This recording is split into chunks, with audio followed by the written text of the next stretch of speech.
Hello, and welcome to Mind Your Head, a space for people to share their stories, talk openly and honestly about their own mental health challenges, and to give some listeners some comfort in knowing you're not alone.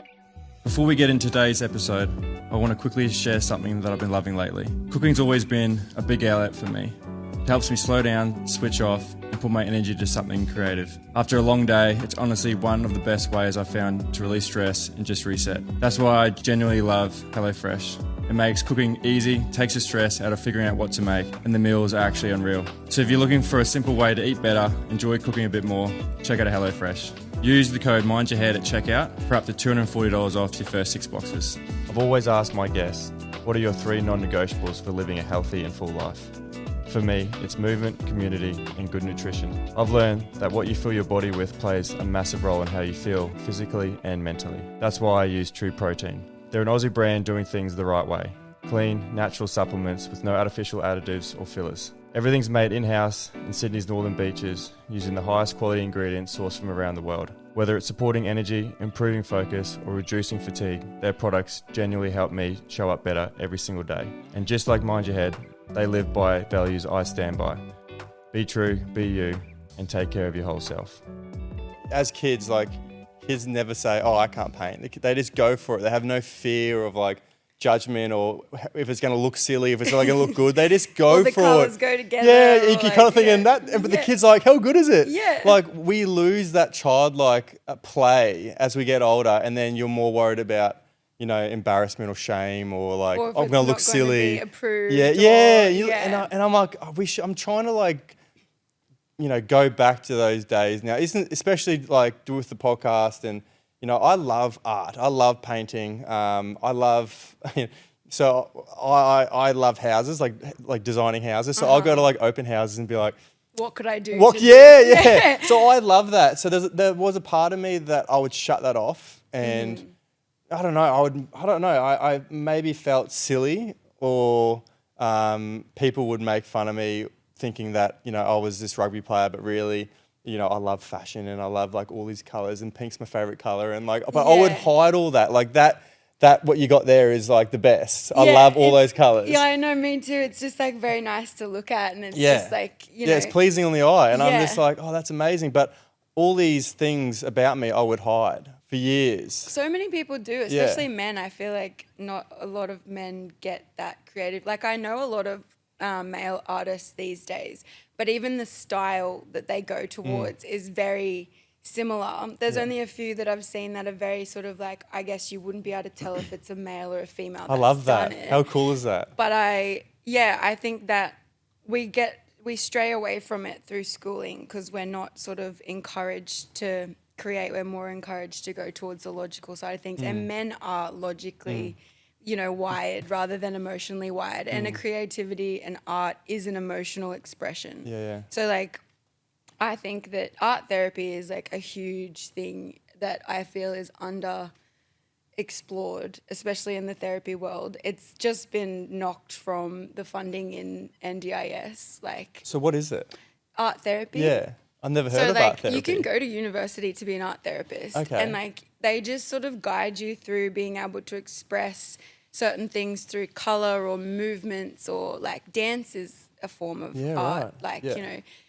It's just being able to express, I guess, emotions through human form, through physical form. Move the energy around. And that's the thing is when you get anxious or depressed or you feel restricted, it's because you're not letting something out, whether you're not talking about it, whether you're not expressing it, whether it's something that you want to do and you're not doing it. I feel like a lot of people don't even realize that's what's happening, and they're like, oh my God, I feel all this energy.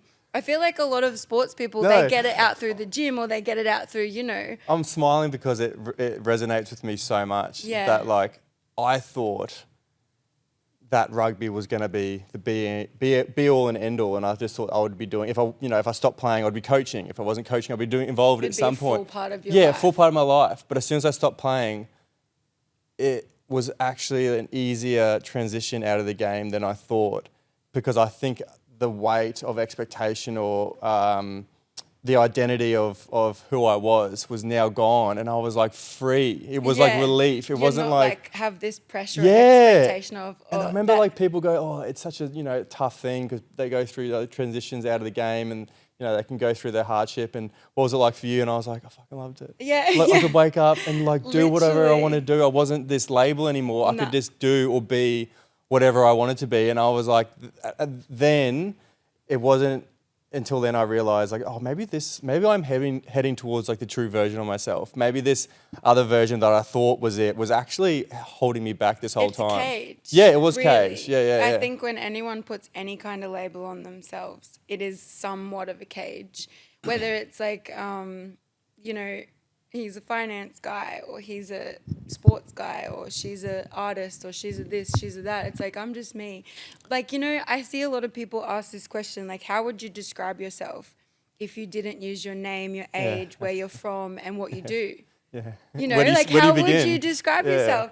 Yeah. And it's like, people really find it hard to like, the describing words that we use in this day and age are just like an external thing. Whereas like if someone were to ask me, like I really thought about it once and I was like, well, I'm kind, I'm genuine, I'm patient, and all these things are stuff that you can have, but they're also things that you can develop. Like if you're not patient and you're not kind and you're not like considerate, you can learn how to be like that. Yeah.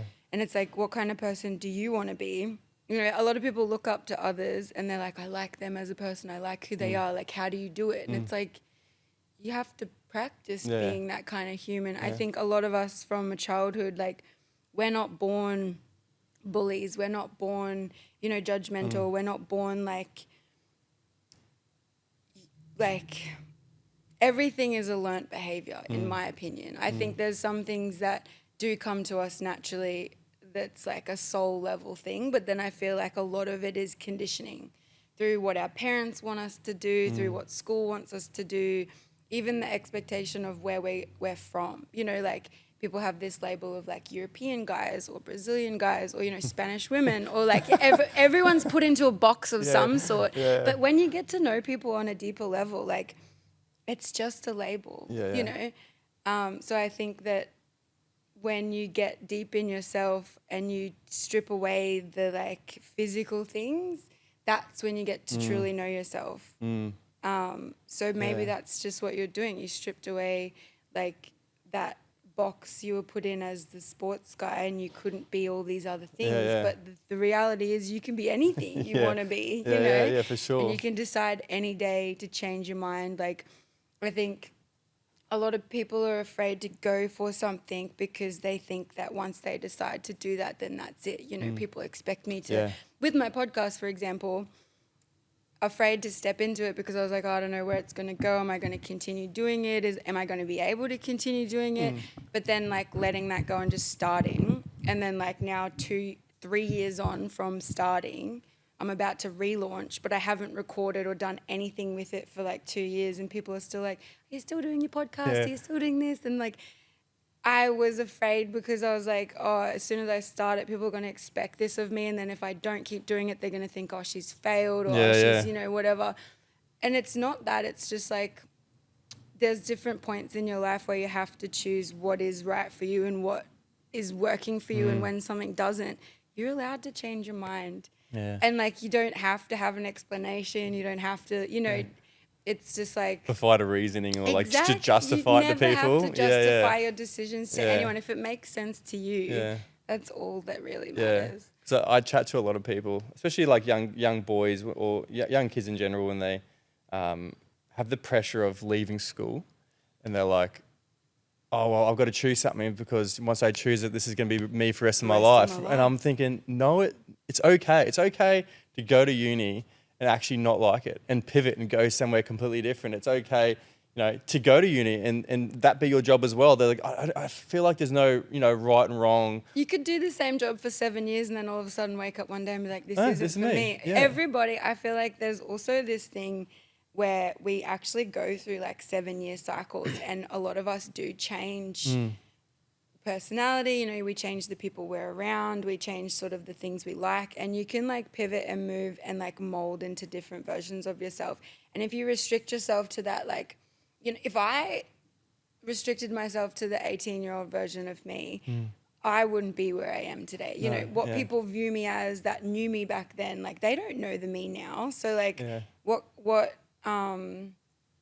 I just like, I'm heavy on that at the moment, is sharing that you can just change whenever you feel like it. Like we aren't held to any labels. We aren't held to any like locations, jobs, like anything. The other day I actually quit. I loved my job on the flower farm, but I quit literally within like split second decision, because leading up to that day I was feeling all these feelings and like not feeling valued, and you know, not feeling like my needs were met, not feeling like everything was sort of like, there was a few things that were happening, and I kept going to work anxious. And like when I first started, I loved it. Everyone was like, you thrive in that job, it's so good. But then towards the end of it, I was there for about 2 hours in the morning, and I was like, I can't wait to get home. Like, I just want to go home. I was like not wanting to go to work. I was like, why is this happening? I love this job. I love flowers. And it was just because of the environment and some of the people that I was around. As soon as I decided not to and decided to change, all these other doors started opening up for me, all things I'd never expected or never thought could happen, or like wasn't sure how long it was going to take to happen. So I was like, I got to stay in this job so I can stay stable with money and finance and blah, blah, blah. I just decided, because I was like, I'm not being valued, I'm not being respected. Like my standards are here and they're not being met. And then, as soon as I was like, not for me, the universe was like, there's something better. Like we'll close one door, we'll open another, but you can't open the other one until, you know, you make room to be able to do that. So what's been the change like for you? Because it seems like you've had a big shift in who you are. Yeah, even since I reckon we met and I started the podcast, there's been massive, massive changes. Really? And I think even in the last probably 4 or 5 months, I've had a massive shift and change in myself. I think I've come back to myself. I was in a relationship for about 12 months, and I was sort of finding my feet again at the start, moving out of my hometown that I'd moved back to for specific reasons that we'll chat about. But I'd just gotten out of the hole, and then I met someone, and then I reckon they were sort of a crotch, I guess. Like I was aiming for these things and I wanted to do and follow my dreams again. And then I fell in love, and then, you know, my time got taken up, and then I was like, oh, I'd rather do this with them than go and do what I want to do. And so you kind of that's love. That's love. And I'm such a lover. Like I, you know, would do anything for the people I love. But I think that was a lesson in itself, to like not give up yourself just because, you know, you love someone else. I think I actually, in one of your episodes, I seen a clip from the other day, you were having a conversation, I forget what his name was, but he said, like, when you put yourself first, like, what do you notice the difference in every other aspect of your life and in your relationship and in the people that you love and how you show up? Like, it's so different than when you're putting everyone else first and you're leaving yourself for last. Like, you just hate the world. That clip with, his name's Watene, like, that changed my whole perspective around being selfish and putting yourself first. And like, you know, up until that point, I was always, you know, I felt so guilty if I would say no to someone else to serve myself first. I was like, what kind of man are you meant to be? Because you put so much pride in being that person everyone can rely on. But how can you be that person everyone can rely on if you can't even rely on yourself? Like, I say to people, like, fill up your own cup and then let them have the overflow, because that's much more beautiful than, like, you know, pouring out of an empty cup that has a couple of holes in it, and you're constantly trying to fill yourself back up, but everyone else is thriving and they don't see that you're not filling your cup up. But the thing is, everybody has to be selfish in that sense, because if you're filling someone else's cup up, then that kind of creates a little bit of resentment to, like, why aren't you filling mine up? You know, why aren't you giving back to me like that? Whereas when you pour from the overflow and when you give from the overflow, you actually don't care if you get anything in return because you're full anyway. You're thriving, you're happy, you're whatever, and you give from excess rather than giving from... Yeah, you're not looking for any more. Like, you're not No, looking for anything. You don't need anything. else. Yeah. And then usually when that happens, you just automatically get, I think, you reap the reward. And even if it's not from them, it's from yourself, I think. Can you move that a bit closer? Yes. Thank you. I'm a little bit of a quiet talker. I get told that a lot. I hate having to repeat myself. That's all right. Hold on a sec. I'll do it. Was it too far away? You sit how you want to sit? Yeah, I'm still cool. I'd love to get to know little Georgia. Okay, Georgie. Oh, Georgie, sorry. Don't call me Georgia. I'm going to cut that out. No, Camera. it's okay. You can keep that in. That's a trigger, though. That's a trigger. I used to get bullied. And I don't know why I hated that. I was like, my name is not Georgia. So how's that a bully, though? That's the weirdest I bully. don't I mean, that's the know. I nicest don't bully, know. isn't it? Yeah, well, I think just when like, okay, so it's like I've recently learned. We're pivoting right now. Yeah, we're pivoting, but Trauma dump it's with me. going to come back full circle. But I've recently learned this is something that is very common amongst autistic people. Are you autistic? Yes. Oh, right. Yeah, so I haven't spoken about this. Haven't you? Okay, so since I quit, like not quit, but since I put the podcast on pause, that's this kind of why. So I had a break because I was going through a massive transition in life and I couldn't handle showing up for the podcast and for TikTok and for everyone else because I was struggling again. I got to a point where I was like, having the thoughts and couldn't keep myself regulated, and I kept going back to the doctor. I'm like, there's something, like I'm doing everything I can. I'm going to the gym. I'm eating healthy. I've been to the naturopath. Like, I'm doing the things. Why do I still feel like this? Anyway, she was like, has anyone ever spoken to you or assessed you for ADHD? And I was like, no, but like, what do you mean? I've got friends who have it. Like, I don't think so. Like, I got diagnosed with borderline personality disorder when I was 21 following an attempt. Yeah. And the only reason I got diagnosed with that was because of the attempt. Yeah. But leading up to that, so from about the age of 12, I'd started getting taken to the doctor because my stepdad and parents were noticing just different things that were just not really normal for a 12-year-old to be experiencing. I wasn't sleeping, I wasn't eating, I was self-harming, I was like going through the ringer. And then transitioning into high school, obviously that was a whole other ball game. And I went to a high school that none of my primary school friends went to. So it's starting fresh. Yeah. And then having to sort of find my way there was very difficult. But yeah, started getting taken to the doctor at about 12, 13. And from then until the attempt, I had tried to seek out help multiple times, and they're constantly pushing depression, anxiety, this, that. Like, I remember the first time I went, I was given the list of like questions to answer. And they basically were like, oh yeah, she's got anxiety and depression and she could develop schizophrenia. Like, she's hearing things and seeing things and this and that. And like, yeah, but like not like a psycho crazy person. Yeah. Just like, I was just a very whimsical kid, I guess you could say. Like my next door neighbor used to tell me, like, you just spend all your time in the garden, like with the fairies, like off by yourself, like no friends, like, and I actually don't remember a lot of my childhood. I don't really remember anything before the age of probably 13. And I don't know why. I've tried. I see photos and I just don't. I can't remember. Like, I remember certain things or certain, like, it's hard to explain. Like, I remember, like, if I could, from a bird's eye view, I can see the situation or like resonate with a photo or like camping trips or different significant things, but I can't remember majority of my childhood. So like only really remember from the age of 12. So I only know what I've been told, what I was like as a kid, but I was a very difficult child. What, do you reckon you were blocking it out? I think I've been working with a psychologist and we've come to a conclusion that we think that there's been things that have happened that possibly my brain is like, we don't want to remember that.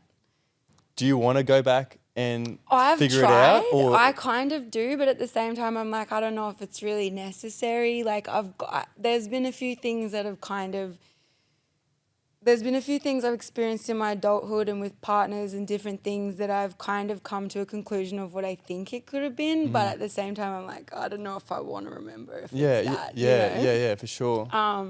But that's what the brain does, is when you go through a really traumatic thing, it will block it out to protect you Survival. from the survival.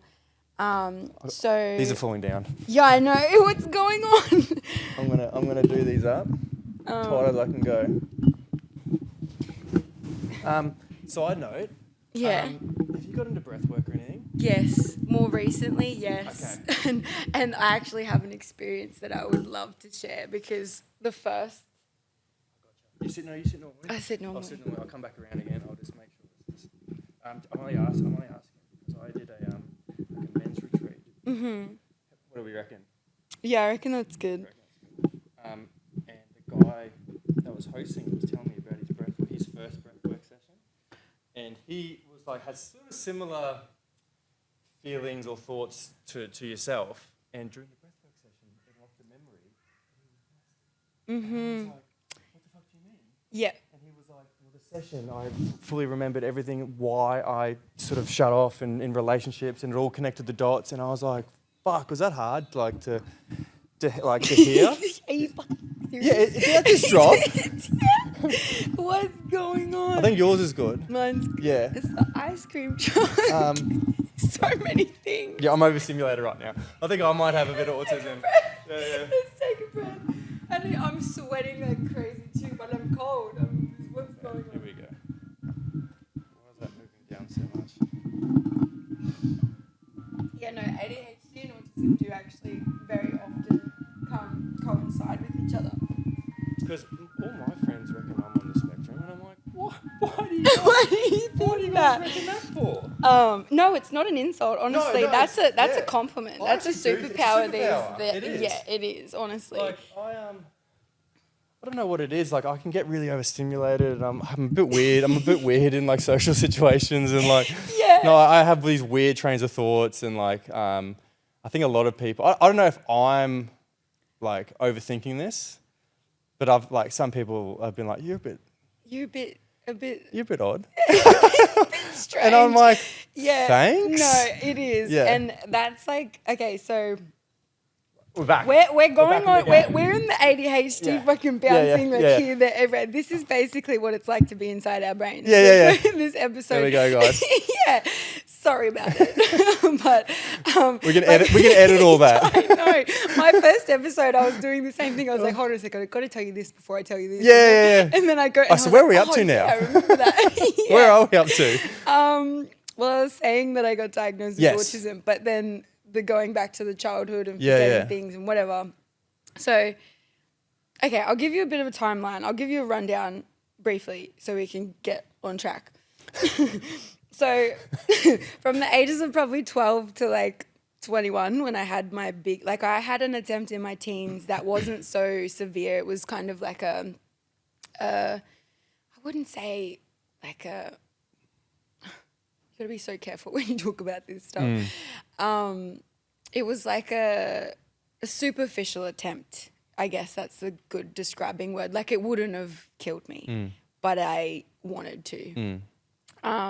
And then, so from the ages of 12 to about 20, I was going back and forth to therapy, doctors, different things. And yeah, basically it was just anxiety, depression. But then like, I don't know if I want to share.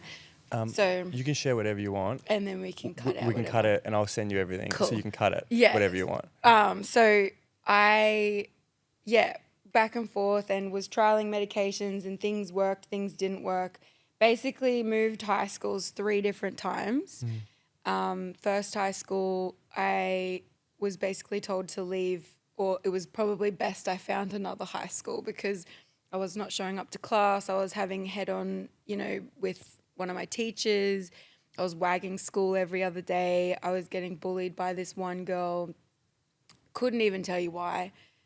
And then I ended up getting hit one day by her because she thought I was interested in her boyfriend. I wasn't. He was interested in me. And then one day at lunch, she just came up and went. And so I was like, I don't want to go back there. When second high school, same thing happened. I stood up because I have this serious, intense sense of justice for like anyone, even strangers that I don't know.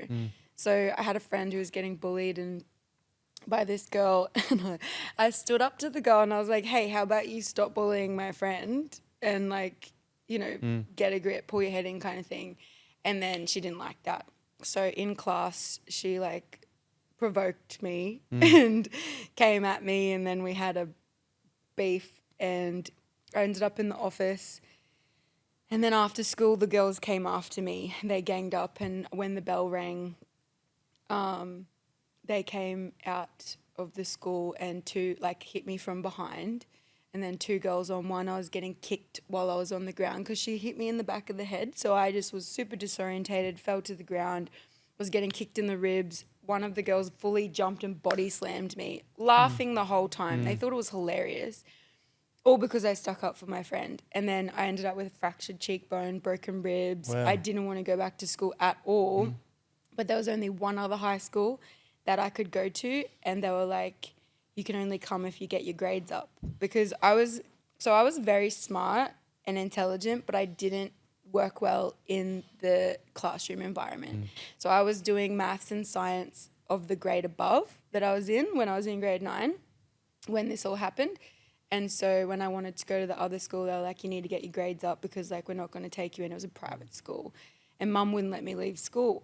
So I ended up getting my grades up, spent a whole term in the office because I couldn't bear to leave the office and face, you know, the schoolyard. Ended up moving to the other high school, kind of went a little bit more in my shell, just wanted to finish high school. I didn't really have that good of a group of friends. The friends I did have pretty much didn't see them or have anything to do with them after high school. So that was my high school experience. And then after high school, as soon as I graduated, as soon as I turned, I think I was still 17, before I turned 18, I moved to the Sunshine Coast. I was like, I want out of this town. I'm from a very small town. My family is like quite a big family in that town. My nonno was from Italy. He migrated when he was 19, started a farm. And so a lot of Italians, a lot of the people, 2 generations, you know, everyone knew me for my last name. Yeah. They knew me for, oh, whose daughter are you, kind of thing. And my dad's a bit of a black sheep as well. Same vibes. He went through some pretty crazy, horrific childhood trauma that I only found out about as an adult. Yeah, right. But yeah, I just didn't want to be associated with that. I wanted my own life. I wanted to do my own thing. So I moved to the Sunshine Coast. So I thought that was going to be a better life. And then, yeah, just kind of went on my way. But the whole time still struggling with my mental health.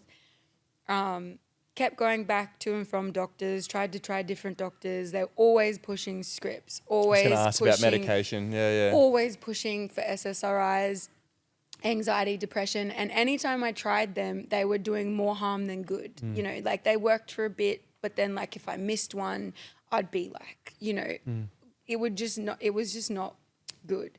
And then anyway, I ended up stopping trying because I was so sick of the ups and downs.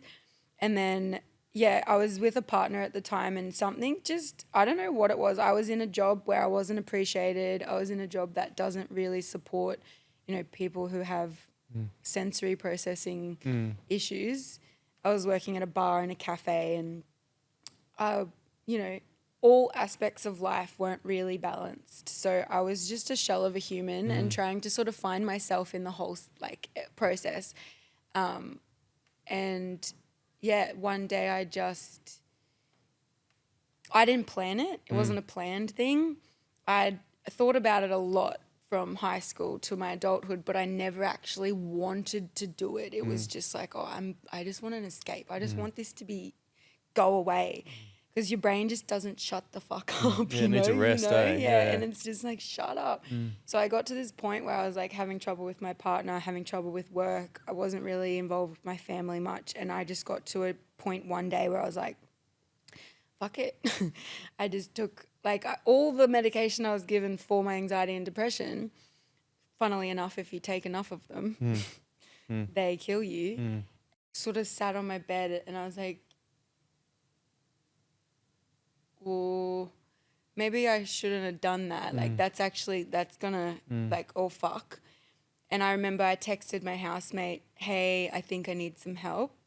Or, hey, I think I just did something bad or something. I texted her something simple. And she luckily wasn't asleep and home, and I didn't lock the door. I don't remember anything after that. Was revived twice on the way to the hospital, like heart jump. Miracle that I didn't have any organ issues or anything. Woke up probably, I think, like a day or two later, or maybe a day later. I couldn't walk. I couldn't talk. I locked myself out of my phone because I had didn't know what was going on. How old were you? 20.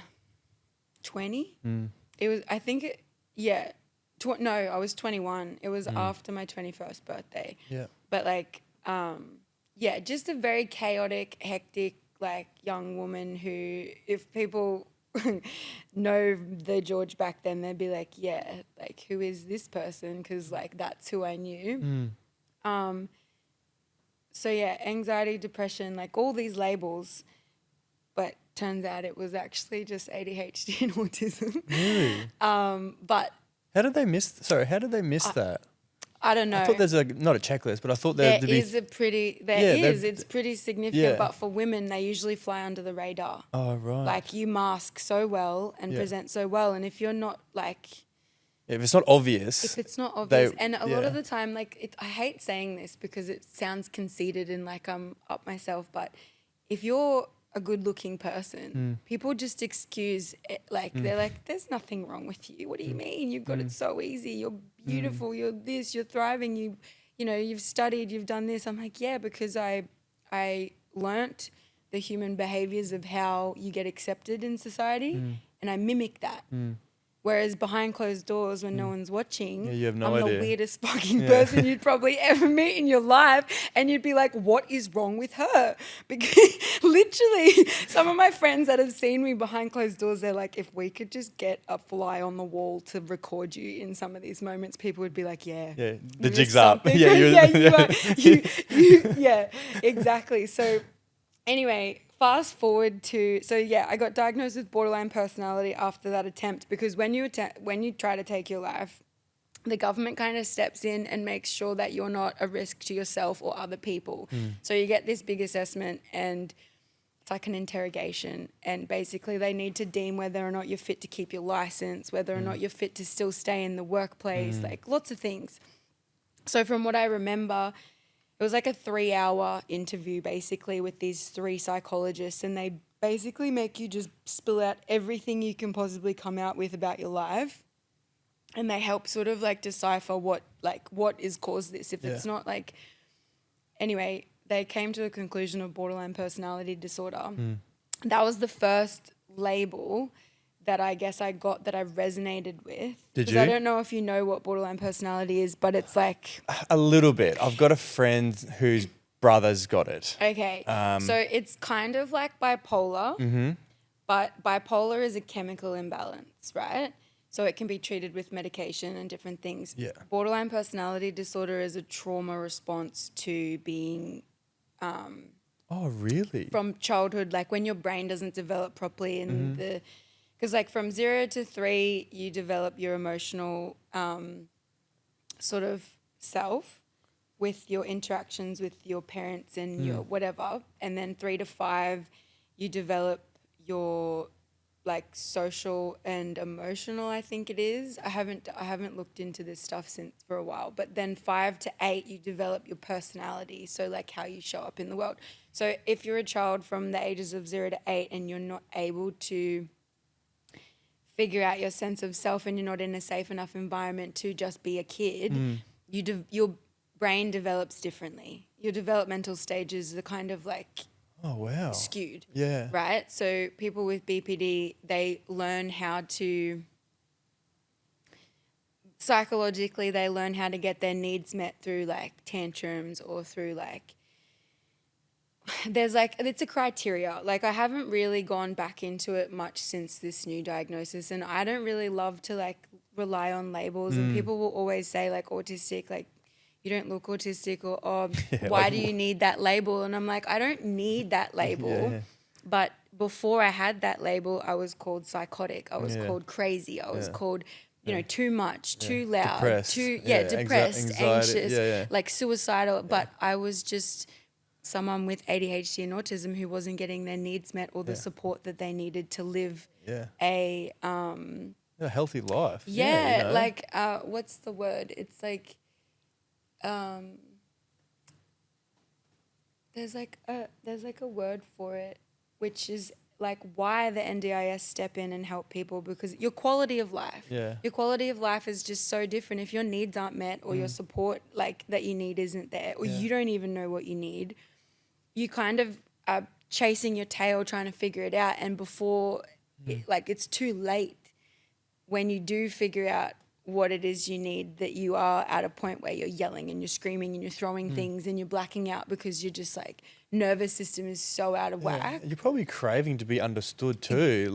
And you don't even understand you yourself. don't understand yourself, and then they're telling you other things and you're going, it doesn't make sense. That doesn't make sense. And that's why I never accepted the anxious, depressed. Because I wasn't anxious or depressed. But when they've sort of, with the ADD and autism, does that feel more how you've been feeling? So at first I was in denial. I was like, no, because I'm a childcare worker. I did my early childhood education when I was still in high school, and I've worked with kids for about 15 years privately because I don't like the childcare system. Funnily enough, always ending up with kids on the spectrum, because a lot of the time us of our kind, we attract each other. It's an energy. So hold this thought. But someone at work, a new guy came in and he was talking about, we were driving in the car, just me and him, and he was like, oh, I've got autism. And I'm like, oh, thanks for letting me know, mate. And then we started chatting and stuff like that. He goes, yeah, well, funnily enough, people with autism, they kind of stick together. And I'm like, yeah. And he's like, yeah, that's why me and you are always hanging out. And I'm like, wait. Wait, did you just call me autistic? Yeah, I was like, are you? He goes, have you not been? And I'm like, no. And he's just like, gave me like a look, and I'm like, you're not the first person to say that to me. So ASD1 is like the lowest level. So you don't present so this is where I feel I come in, is because the TV show Love on the Spectrum. Yeah. It's a beautiful show. Yeah. It portrays them in a light that, it's cute and it's funny and it's entertaining. Yeah, lighthearted. But it's very I feel like it's a very misrepresentation of what, it is the highest form. Like most of those people are ASD 3. There's 3 levels, ASD 1, 2, and 3. Yeah. Most ASD 3, well, they're about ASD 2, I reckon, from my understanding. ASD 3 is like non-verbal, kind of like in their own world, no eye contact, sort of like, and all that stuff. So I grew up, one of my mum's best friends growing up had a daughter the same age as me, and she was ASD 3. So that was my understanding of autism.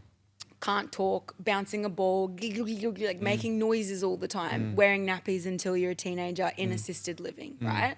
So that's where my idea of autism was. And then I started working in the childcare space. I got a lot of kids on the spectrum, whether it was ADHD or autism. And then, again, most of the kids were very, high level. So I never even considered that. I never even considered ADHD, right? So it wasn't until I went to that doctor and I was so emotionally unstable. She was like, usually this happens to women who have ADHD. Has anyone ever assessed you? And I was like, no, but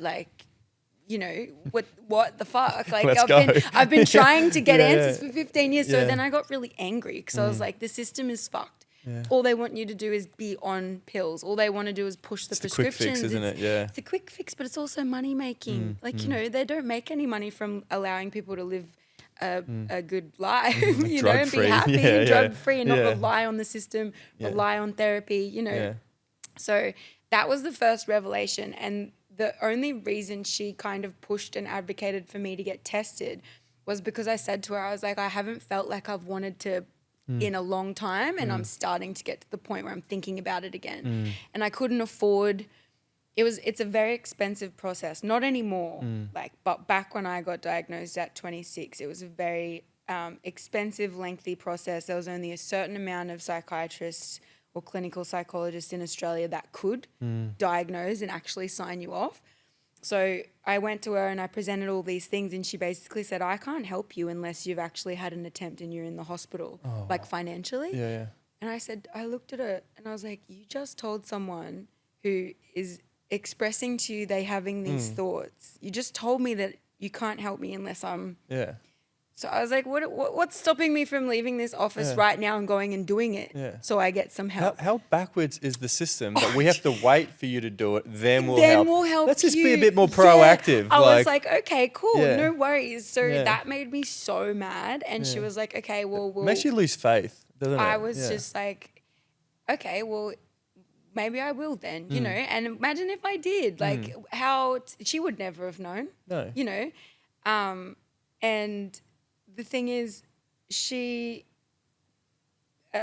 referred me to get assessed because you have to be referred.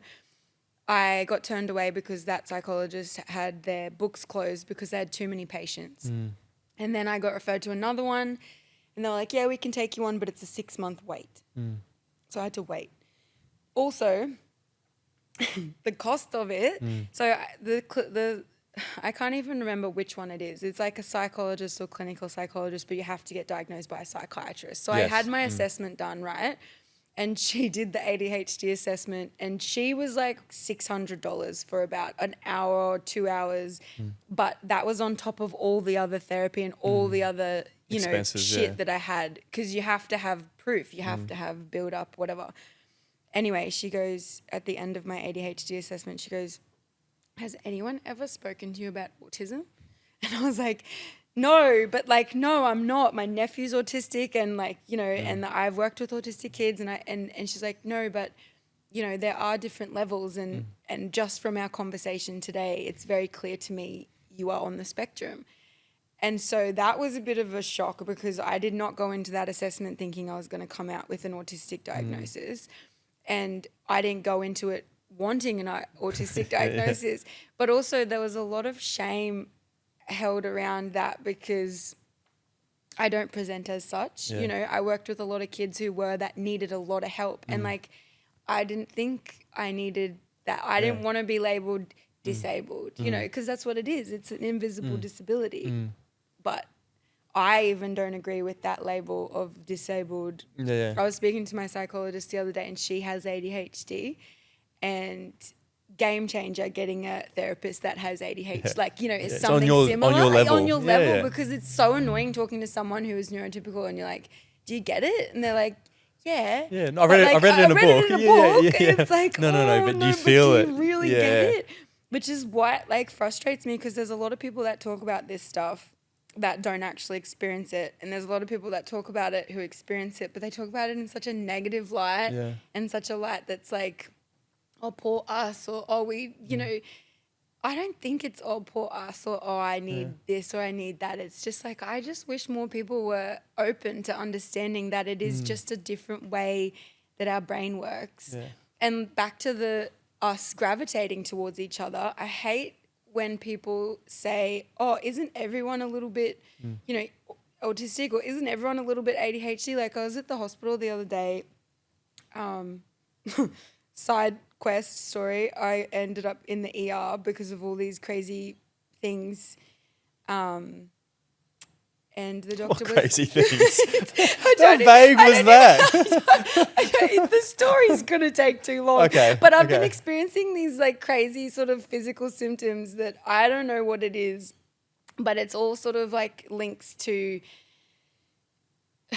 like stress and over like not sort of going over my capacity, and sort of, you know, when people who burnout almost. Burnout. So like that was what happened when I went to that doctor. She's like, you're burnt out, like your body is responding in a way that's like, you're going to end up with an autoimmune disease if you don't deal with this, right?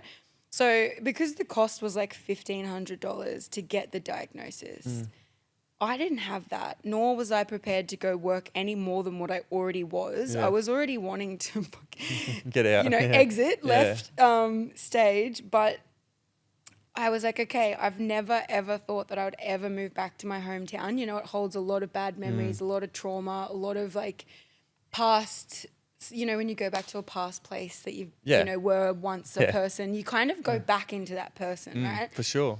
So the only option was to do that, to get the assessment, because the cost was just so high.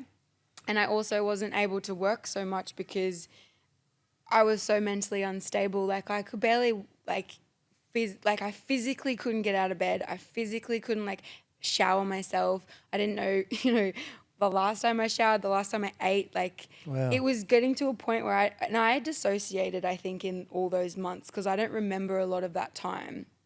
But I just got back from Canada and I was moving and trying to find my place again after being overseas for 3 years and dealing with COVID and dealing with the accident in Canada. I don't know if you know about that. No. The fire that I was in. I was in a fire, my car exploded and I ended up having to start from scratch. What? Yeah. I got 3rd and 4th degree burns on my hands and Well, just before COVID or after COVID? so I moved to Canada pre-COVID. Yeah. COVID hit when I was there in 2019. Why the move to Canada? It was just I wanted to travel. Yeah. I wanted to live overseas. I wanted to explore the snow. I had a best friend who lived there and she was like, come to Whistler. It's the best thing I ever did. Was it fun? It was so fucking amazing. It's good, isn't Best it? thing I've ever done. Yeah. And people with BPD always get told sort of when they get diagnosed that you will live a different life. You won't probably be able to handle the outside world as much as everyone else, because what they say is they define or sort of explain BPD as having no skin. So you're just hypersensitive to everything. You're hypersensitive to judgment, criticism, emotional dysregulation, ups and downs of life. You just can't handle things emotionally because you're not emotionally regulated. So that was kind of my view of myself was you're not going to be able to do a lot of things because you deal with this. I was like, fuck it, I'm going to do whatever I want to do and I'm going to go overseas. So I saved and I went overseas and then, experienced a lot of hard stuff. Really? Traveling when you are not an emotionally regulated person can be really difficult. Yeah. The train station, for example. So overwhelming. Not understanding people or directions. You get really disorientated, reading maps, time schedules. The one thing happened and I had a panic attack at the train station. And this poor George. I look back and I think, fuck, she was a go-getter because now I just wouldn't put myself in that situation. But That's tough at the best of times when you haven't got other stuff going on. That is challenging, yeah. Yeah, so I was not going to let it define my life. I wasn't going to let it stop me from doing what I wanted to do. And I wanted to travel and I wanted to see the world. So I did, and it came with a lot of, challenges. I'm able to not get myself in those situations now because I know what my needs are and I know what to give myself and how to prepare for, long travel days, loud environments, dysregulation when someone doesn't understand you and then you're trying to explain yourself and you feel like you're speaking another language. So how do you keep it regulated? Regulated. Well, I always have my headphones because I have really high sensitivity to audio, touch, taste, input. Sensory input is once you're overloaded, if I'm overloaded, that's it. I can't function properly. It gets to a certain point where you're at your capacity and someone tries to talk to you or my dog breathes a little too loud and I'm like, get the fuck outside. And then my friend's like, whoa. Your poor dog's just like... Yeah, Lucky's like, oh my God, what did I do? Just breathing. And my friend's like, you went 0 to 100 real quick. Are you okay? Yeah. But see, no one sees that side because you kind of keep that's where you get labeled crazy. That's where you get labeled psycho or because you're just not regulated. But if you live a life where you don't get out of regulation, you don't sort of dysregulate yourself too much, you can live a pretty steady, balanced, and as soon as you feel it bubbling, you notice it a lot quicker and you're like, okay, what do I need right now? I need a hot shower or a cold shower, like any kind of sensory input that calms you down. That calms you down. It could be anything.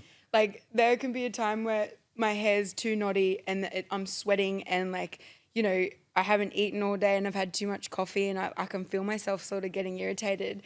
And I have to just put my hair up, put my headphones on and like wash my hands and wash my face and like just reset. Change something. Because if I don't, like I will be wanting to tear my hair out or like the next person that talks to me, I'm like, get away now. Otherwise, but it's interesting because like people see the tip of the iceberg. People see, you know, the reaction but people don't see what's underneath the surface of what's been sort of bubbling along. Building up. Been putting up with until you do react. So do you feel shame or embarrassment or do you feel sometimes you hide it or are you more...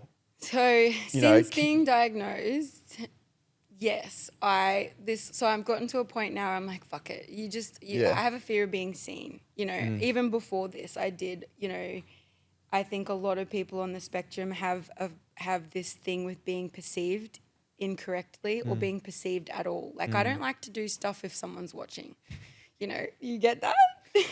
Like if you want to go and do something in the corner, you go do something because I don't want you to be. Yeah, why are you watching me for? Why are you watching me? But so you're just like, holy shit, I'm on the spectrum. So I think being diagnosed live on the couch. So so how do you feel about it now? Like you don't try to hide it. You don't. No, I don't try to hide it, but I also don't like go, I'm autistic. Like, you know, I don't tell everyone. If they question about something, I'm like, yeah, I have ADHD and I'm on the spectrum. But the thing is about having both, you know, most people have one or the other. But when you have both, I don't know if you know much about them, but they're the complete opposite ends of the spectrum. ADHD is like, I want spontaneity. I want newness. I want, you know, to be able to go do this and then go do that and you can't sit still. Whereas autism is like, I want familiarity. I want to eat the same fucking thing every day. I want to have routine. So it's a constant clash. It's a constant battle between your own fucking brain and... Who wins? Whichever one... You have to let the one, like... You have to let whichever one is, like, stable that day, I guess, win. I guess, no. It's kind of like... You learn to live with both. I allow certain ways for my ADHD to thrive and then I allow certain ways to not allow it to completely drown my autism. Because like a lot of the time it can feel like I'm treading water and I'm constantly trying to just survive. But I give myself the opportunity to have spontaneity in my days, but then I also have structure and routine. You know, I live by myself. I do not explore different meals. I kind of eat the same thing every day. I don't kind of go out of my comfort zone. I go to my same favorite cafes. I go, you know, do the same sort of thing, but I will switch up what times of the day I do it. Yeah. You know, I'll switch up how I do it.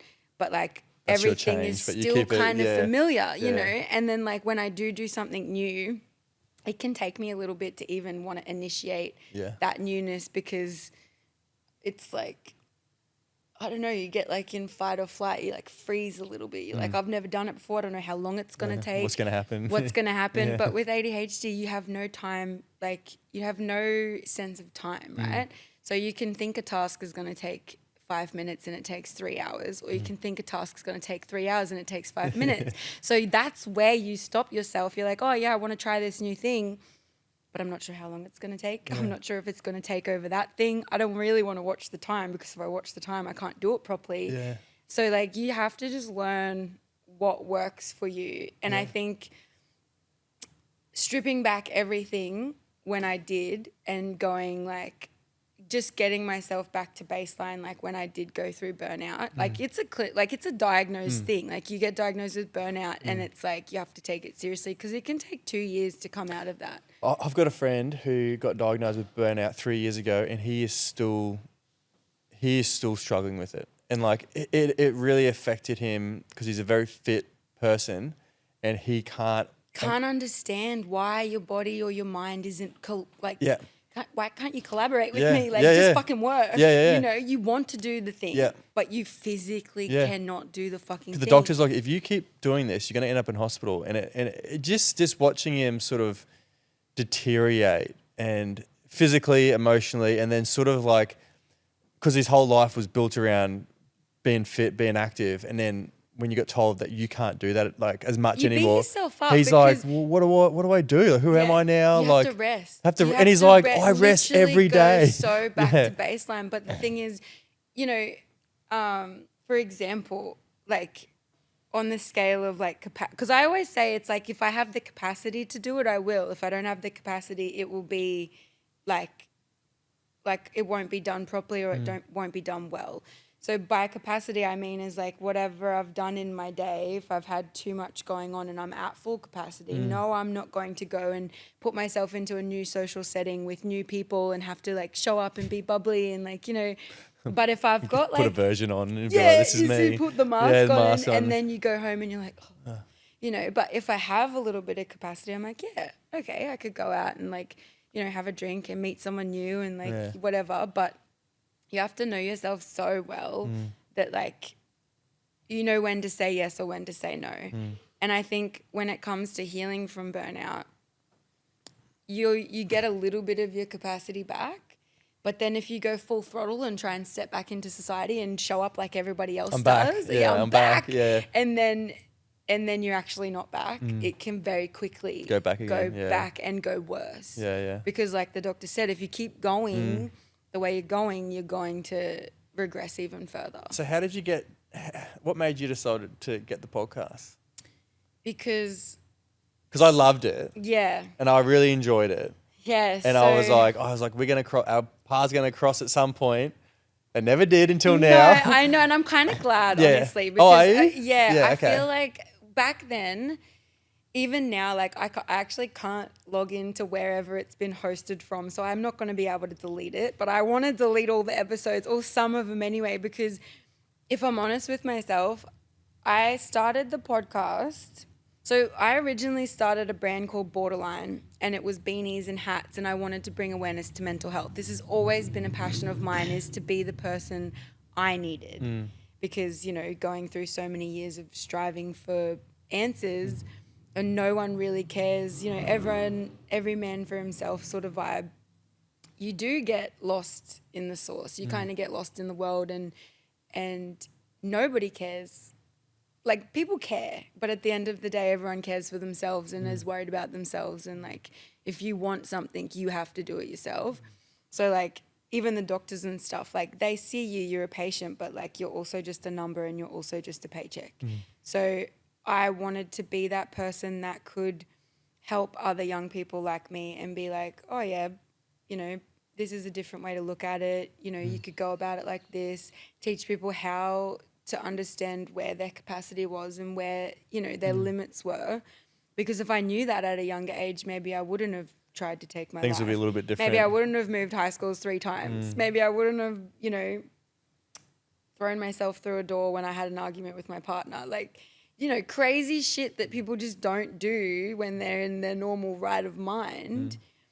But our brains can make us do some weird shit when you are not, you know, when you're not level, when you're a bit out of balance and So you've had a good break from the podcast. I had a good break from the podcast, and I'm glad, because like back then I feel like I was a lot more emotionally tied to it, and it was a way of, because I'm a big believer in like people who hurt in silence, like healing out loud is really beneficial, because like you were, you know, shushed. Yeah. You know, when you hurt in silence, healing out loud is one of the ways that I found.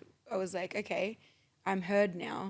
So I think the podcast was a little bit of a way to share my story and different things I experienced for other people to resonate with, but I was a little bit too emotionally tied to it. So I feel like it came from not a place of, I don't know, it's hard to explain. I feel like I'm less tied to it emotionally, so I can come from more of a logical standpoint, more of a like strategical standpoint of like, you know, this is what I've been through, but this is how you can deal with it. Whereas before it was almost just like, this is what I've been through, Yeah, you know? And like, if you resonate, you resonate. If you don't, I don't care.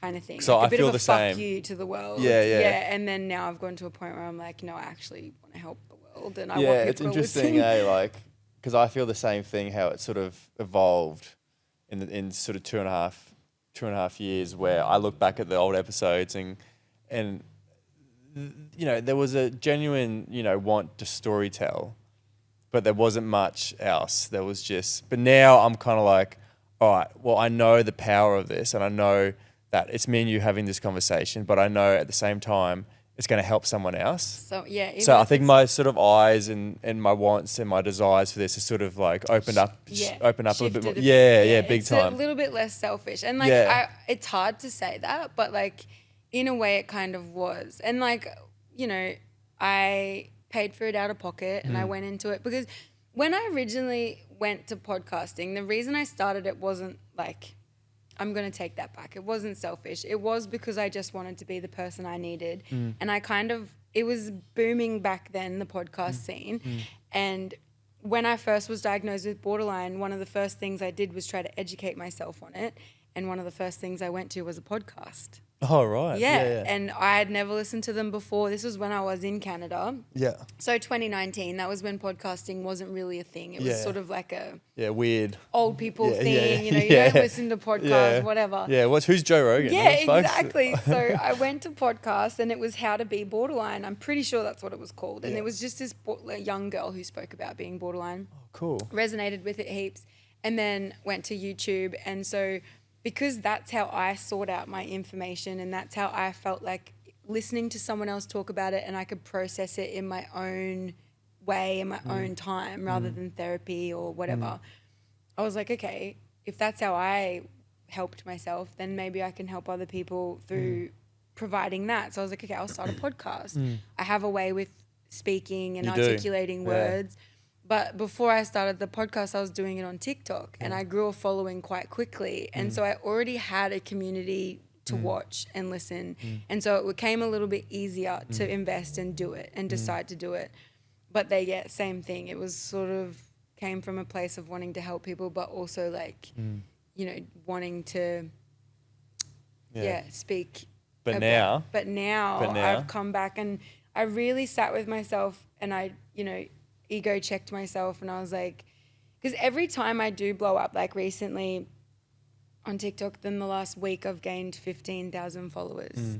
Like that's a crazy amount of people to all of a sudden have their eyes on you. Same with Instagram. There's been moments where I've gone like steady, and then the massive jump. Yeah. And if I'm honest, like I don't like that because, again, fear of being perceived, like people who don't know the full story, what are they going to think? They're coming or in like, halfway through. And so it's like, no, you need to go back to the start. Just go back. Yeah. So I kind of step back. Every time I blow up like that, I actually I'm like, I don't want to, but I know that's like a fear I need to get over.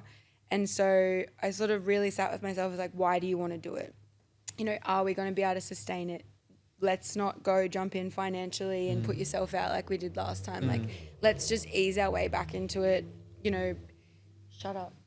Oh, mate. Vlogging. They need to soundproof those fucking windows.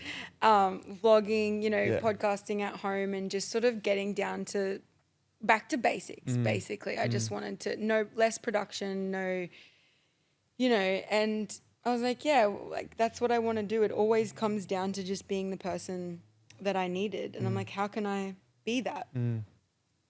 And it always comes back to podcasting. When are we releasing?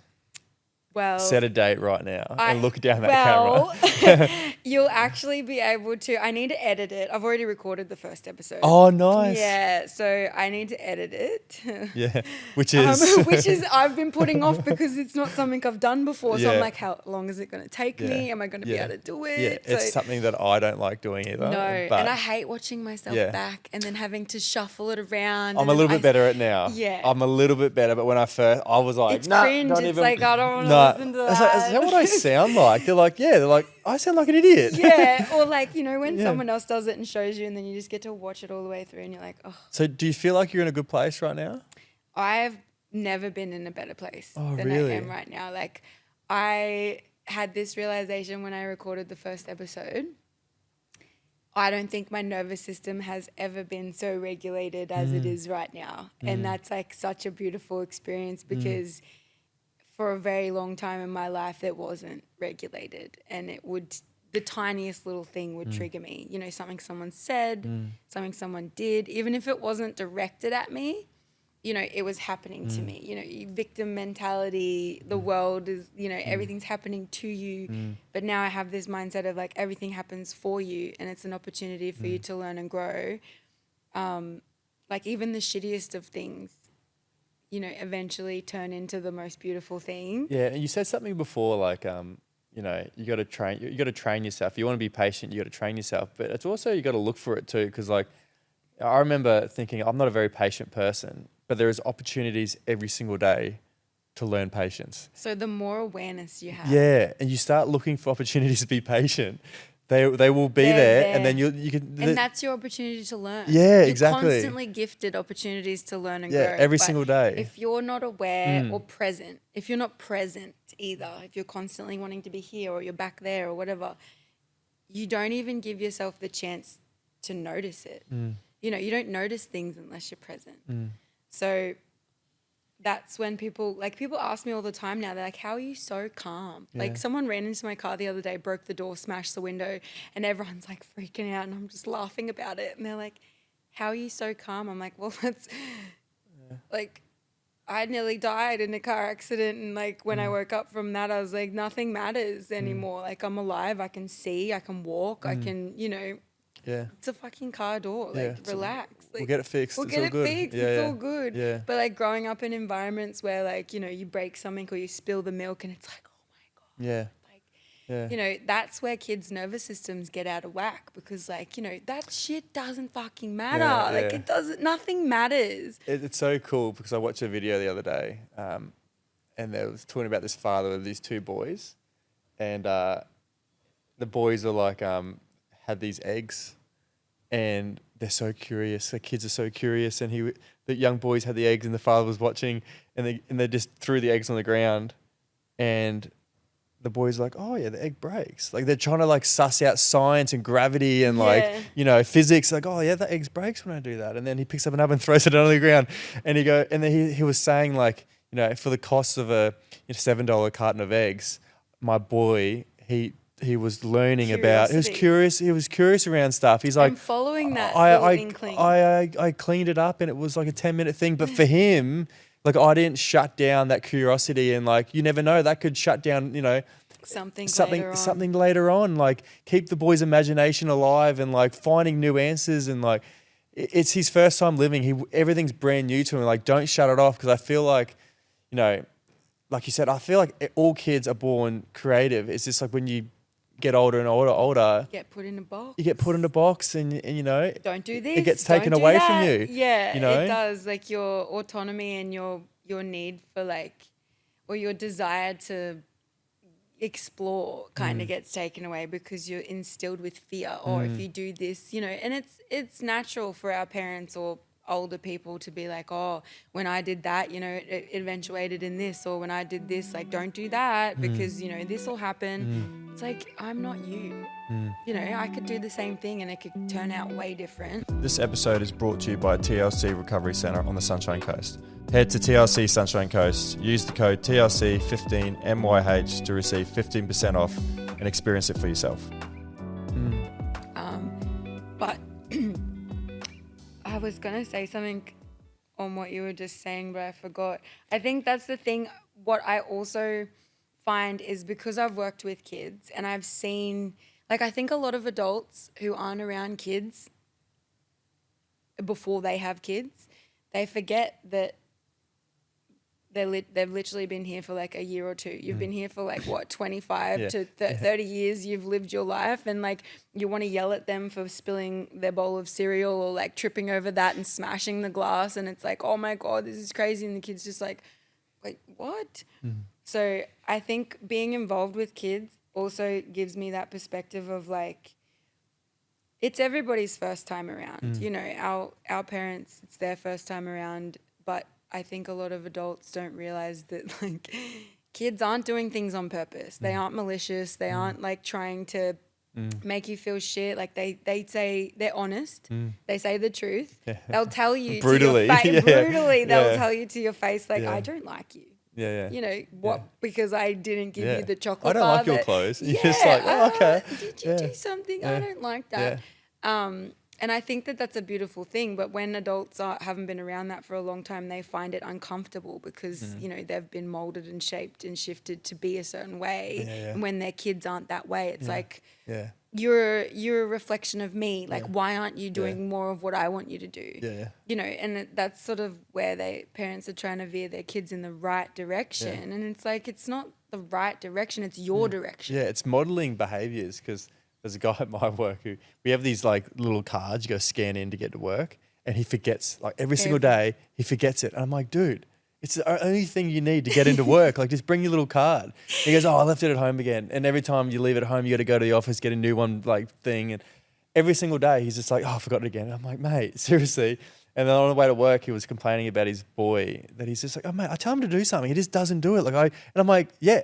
And he's like, what? I go, Where do you think you learned that from? You forget your card every single day. And he's like, oh no, but I tell my kid, I'm like, dude, you're getting angry at him for doing something that you don't even do yourself. That's actually and a very, very big human nature thing. Is a lot of the time the people that irritate you the most and what they irritate you is usually something about yourself that you don't see. It's the mirror. It is a mirror. And like my dad, we were having a conversation the other day. I hadn't spoken to him for ages, and he was saying something about my brother, and I said, Dad, but look who he had, look what you do, and look who he had an example of, and where do you think he learned that from?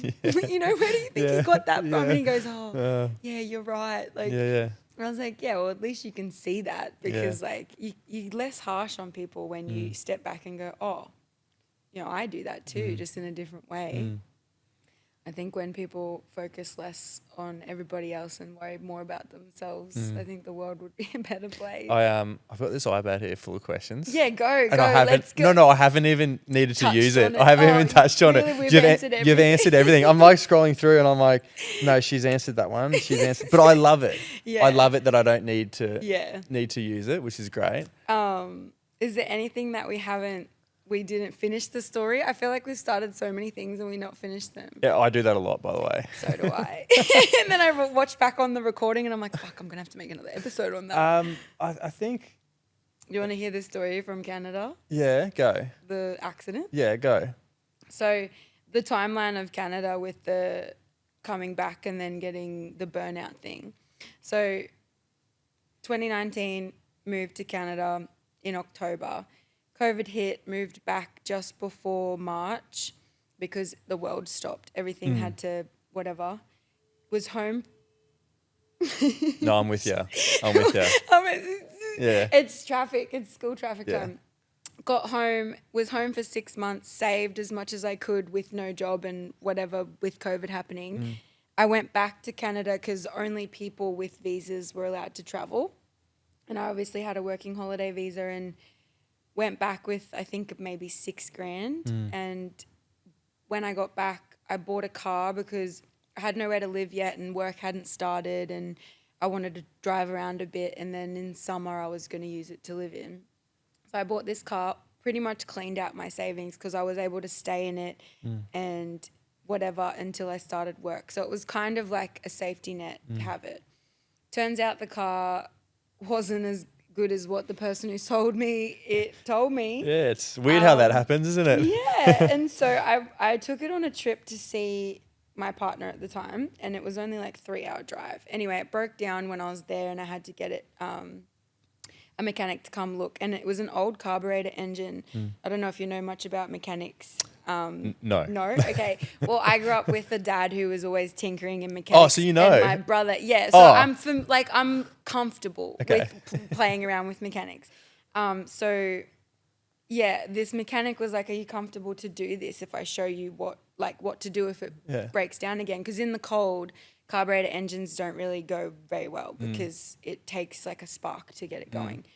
So we took the carburetor cap off and he's showing me how to jump start it. And basically you have to pour a little bit of fuel straight into the top of the carburetor while you're jumping it and it will spark, ignite and, you know, Bob's your uncle, you're ready to go. It doesn't sound good So at all. he showed me, and I said to him, because it was doing this thing and making this sound, and I said to him, I remember, I was like, is that normal? Like, you sure it's not going to blow up or explode? Like, I don't really want to put myself in a situation where I'm like blowing up an engine in my face. And he goes, no, it won't, because like you're only using the tiniest little bit of fuel. Like it won't, it shouldn't do that because It like, shouldn't. Yeah. So it turns out the engine had been replaced twice and there was issues with the engine. Anyway, I got it started, got back to Whistler. It happened again. So I was jump starting it with a friend, doing the same thing the mechanic showed me. And we'd tried a few times, wasn't working. And I was like, okay, we'll try one more time, because it was starting to get cold. I was sick of it. And, you know, we were going to go get a drink. And I was like, whatever, it doesn't need to be running right now. Like, I'll get a mechanic to come look. And I feel like I was being watched over at this point, because I was wearing like a synthetic jumper. Never again will I wear synthetic fucking material. And I thought to myself, oh, it's getting a little chilly. I'm just going to put my jacket on. We'll try one more time. And then we'll, like, you know, fuck it, we'll go have a drink. I put my jacket on. My jacket was like a wool jacket, and they don't go up in flames. And we're jumping it. I'm sitting, so in an old Dodge Ram van, the engine's on the inside. So he's in the driver's seat with the door open, which is the left side in Canada. Yeah. And that side of the car was parked next to a car, so that door wasn't easily opened, and the sliding door wasn't working at that point, so I couldn't like open the sliding door. I'm standing right over the engine bay, like pouring the tiniest bit of fuel in. So I have a cup of fuel in my hand, and I, like, everyone's gonna be like, you're so stupid for this, but like a mechanic fucking showed me, and he was like, don't worry, it's not gonna blow. So I'm like, okay, it's not gonna blow, and I like pouring a little bit of fuel in, he's jumping it, and then all of a sudden, you know when a car backfires and it shoots fire out the exhaust? Well, when the cap's off the engine, it shoots it out the fucking engine. So big, massive thing of flames, and I've got a cup of fuel in my hand. So inside the car and in the back is all like renovated. So there's curtains and bedding and like it's all whatever. I, from the blow, am pushed into the back. Fuel goes all over me, all over my hands. My friend, because the door's open and the passenger side, he jumps out, and I'm in the back, like just flailing around on fire. Can't get over the massive fire because it's between the two front seats. Can't get out the sliding door. Everything's on fire, and I'm just screaming, like, can't see. All I could see was white. Like, I couldn't even see flames. He doesn't even think twice, reaches in over the flames, like into the back of the van, which is quite a big, like, you know, grabs me by my shirt, ragdolls me out of the van, and I'm just on the ground, like in the snow, rolling around. And I stand up. By this time, a lot of people have crowded around, and he's run to get a fire extinguisher and is putting it out. At this point, there's people all like gathered around, and I lift my hands up like this, and this lady's standing in front of me. She was the receptionist at staff housing. So I was in the staff housing car park, and we both look at my hands, and my skin just drops off my hands, like so much skin. I'll show you after what it looked like. And the skin just dropped off my hands, and I look at her, and she looks at me, and I was like, what the fuck just happened? And I'm just like screaming. Like, I'm not even in pain at this point. Like, I'm just like in shock, like pure shock. And I ran to the snow, and I put my hands in the snow, and then someone's like, don't do that, because snow burns as well. So I then put my burns in freezing cold fucking snow, and then I'm like taking them out, and then I'm like, do you have any scars or anything? Yeah, no. I've got, you can see like. Oh, yeah. Yeah. You can see like a bit of my tattoos missing. It was mainly on my palm. Oh, so you had those tattoos at the time? Yeah. So you can see my palm a little bit discoloured, sort of there and there. And in winter, it goes purple. Oh, right. Or when I get sunburnt, you can see like a full wrap. It's like I'm right. wearing a glove. Yeah. But because of my tattoo, you can't really see it.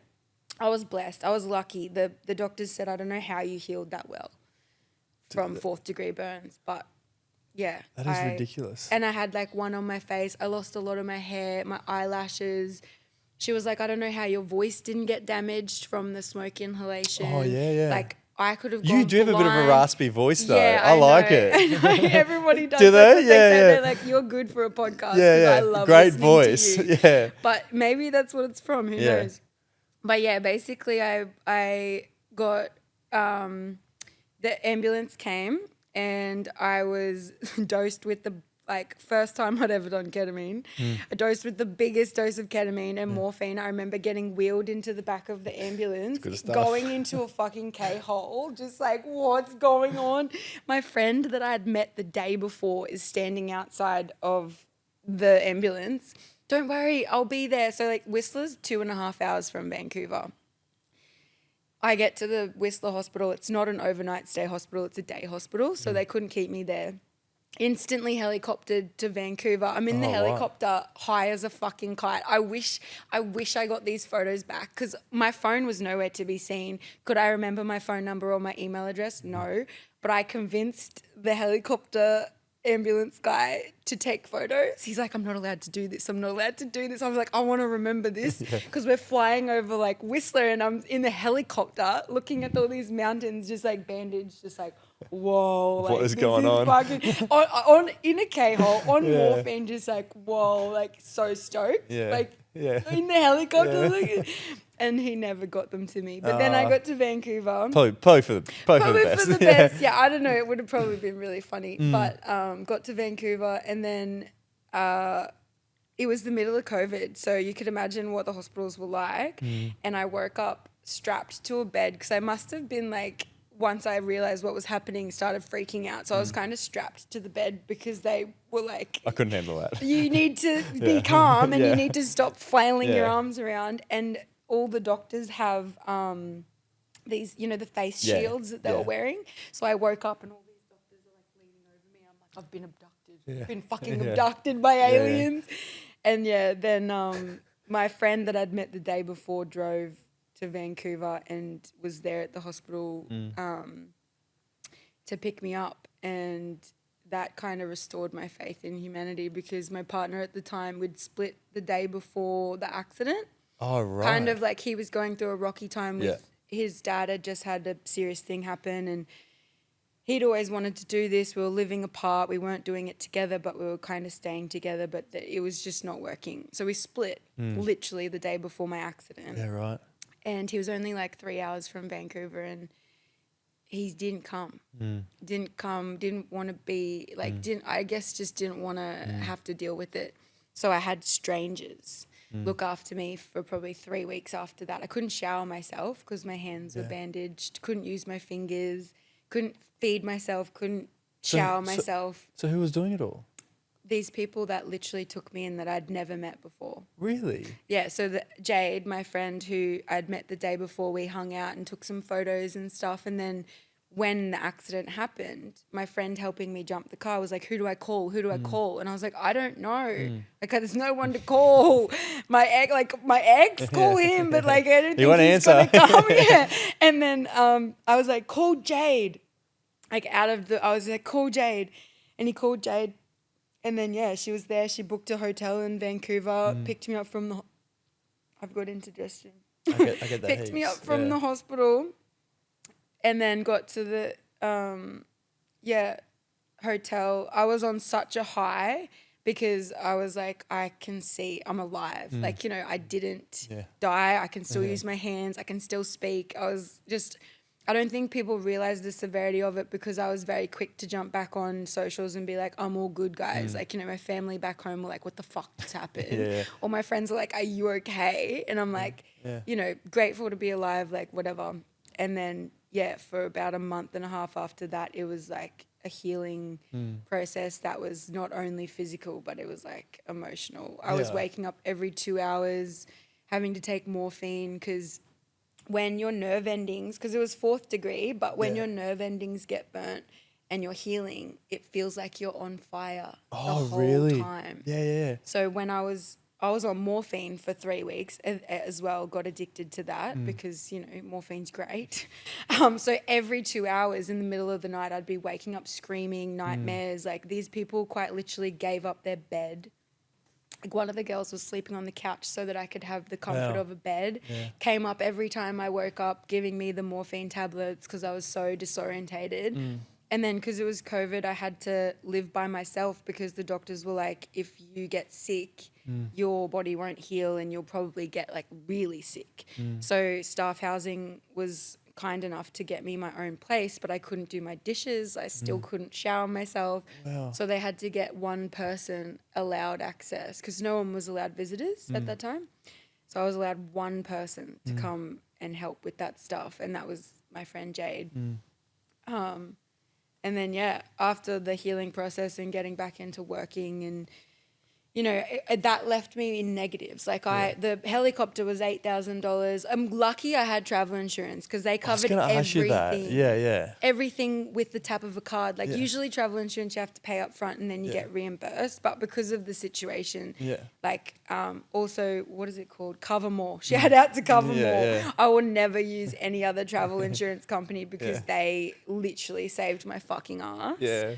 Like, tens of thousands of dollars worth of medical bills and nothing out of pocket except for a couple of hospital visits. My good mate, he did a ski trip to Canada and he was in Big White, I think it was called Big White. And he wrapped his leg around, he was snowboarding, wrapped his leg around a tree and broke his femur in half. And he was in hospital, like... had to go into emergency surgery. I had to wait for the swelling to go down. I had to put a pin, join his femur together and put a pin, metal rod through the femur and like through the knee, through the femur up to his hip.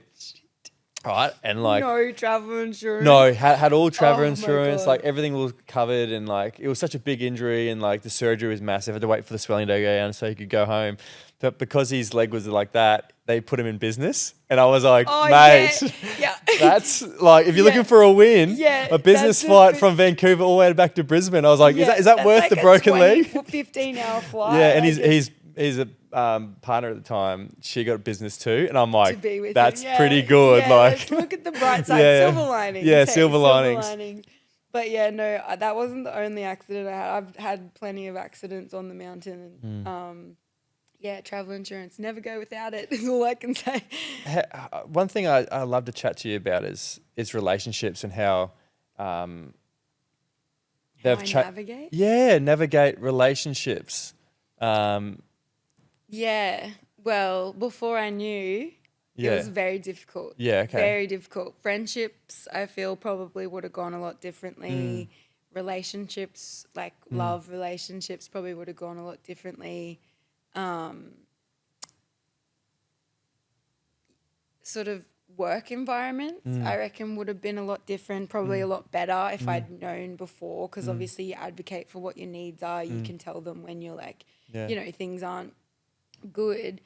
But since then, because I'm able to regulate myself a lot more, I actually don't rely on anyone else to regulate me. Whereas before, I had this like need to be, like you said, understood, or like when you don't get your needs met as a child, whether it's emotional or whatever, you seek it out, I guess, in your adulthood. You kind of seek out what you didn't get as a kid. And so through my love relationships and different things, like I wish my first partner, he was great. We had a good relationship, but I kind of fell out of love because it just, you know, first whatever. And then my second one was like my greatest love of all time, you know, like obsessed with each other, just couldn't do any wrong. Even all of the wrong he did, I still like, you know, loved him regardless. Oh, really? And then even years after we split, like still infatuated, still like... What do you think? I can't quite pinpoint what it was. I actually seen a video from when I was healing, like on my TikTok, where I spoke a little bit about why I think it was. And I think he was the first person that saw me in all of my forms, good, bad, ugly, like whatever, and still loved me regardless. Never made me feel lesser than, you know, seen when I was the most horrible person, but also seen my light. So I think that's where I found it hard to let him go, was because he possibly was the first person that Knew the real you. Yeah. And I wasn't masking around. And like he also said to me, like, you're the only person who knows me this deeply. Like I've never told anyone some of the things I've told you, or I've never shared myself or my personality in some ways that I have with you. And we found it really hard to not be together, but for some reason we couldn't. I don't know. It's very hard to explain. And like friends and family didn't approve, and because they only saw the surface, you know, nobody sees behind closed doors. And when men don't really want to share the ins and outs of things, or when they only see the crazy girlfriend who's this and that, and here's the stories that they tell, they have their own opinion. There's and a they biased create opinion, isn't there? It's biased. And like if someone doesn't like you because, you know, you smoke weed, or because you have tattoos, or because like, you know, things that aren't anything to do with me or my personality. But if you're around people that have got these opinions on people because of what they look like or how they act, you know, it can be really difficult to make the right decision for yourself. It's kind of like, am I choosing for me or am I choosing for them? And I think I know that we weren't meant to sort of be together forever. Like I'm at peace with that, and I don't have those feelings towards him anymore, and I haven't for a very long time. But it dragged on, and we both allowed it to drag on for probably longer than it needed to. But everyone has their lessons to learn in life. Yeah. And, you know, I changed and became a better person, and sometimes people don't, you know, and you can grow and evolve in a relationship, but if your partner's not willing to grow and evolve, then, like, you're going to reach a ceiling, you know, and you can't There'll be take a crossroads. everyone with you. Yeah. You know, you can step up and grow and change and learn and be different, but if someone else isn't willing to do that, you can't do it for them. What did you have to unlearn about love?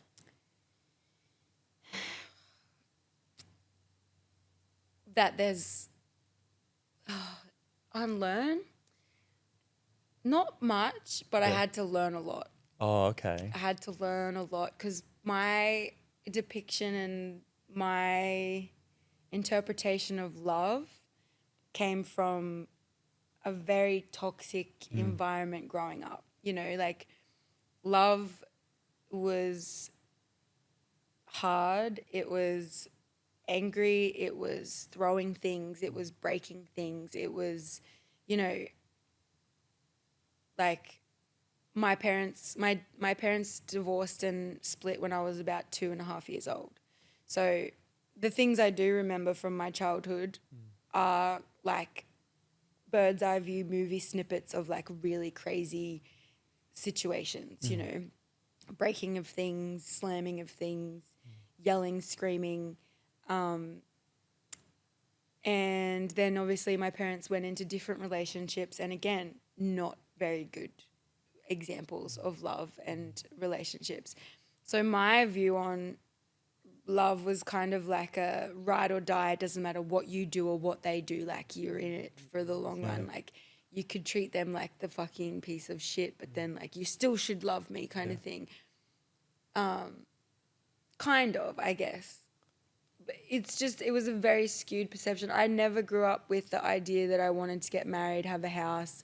I didn't really have that like fairy tale ending in mind. I was sort of, I was like, probably think this isn't for me. I was like, I don't really like this. If this what love is, I don't know if I want it. So I never really had, like I had one boyfriend in high school, but never really had like good relationships. And then because my dad left when I was quite young, as you probably know, like when you're a kid, a little girl's relationship with their dad is very, very important, and a little boy's relationship with their mum is also very, very important.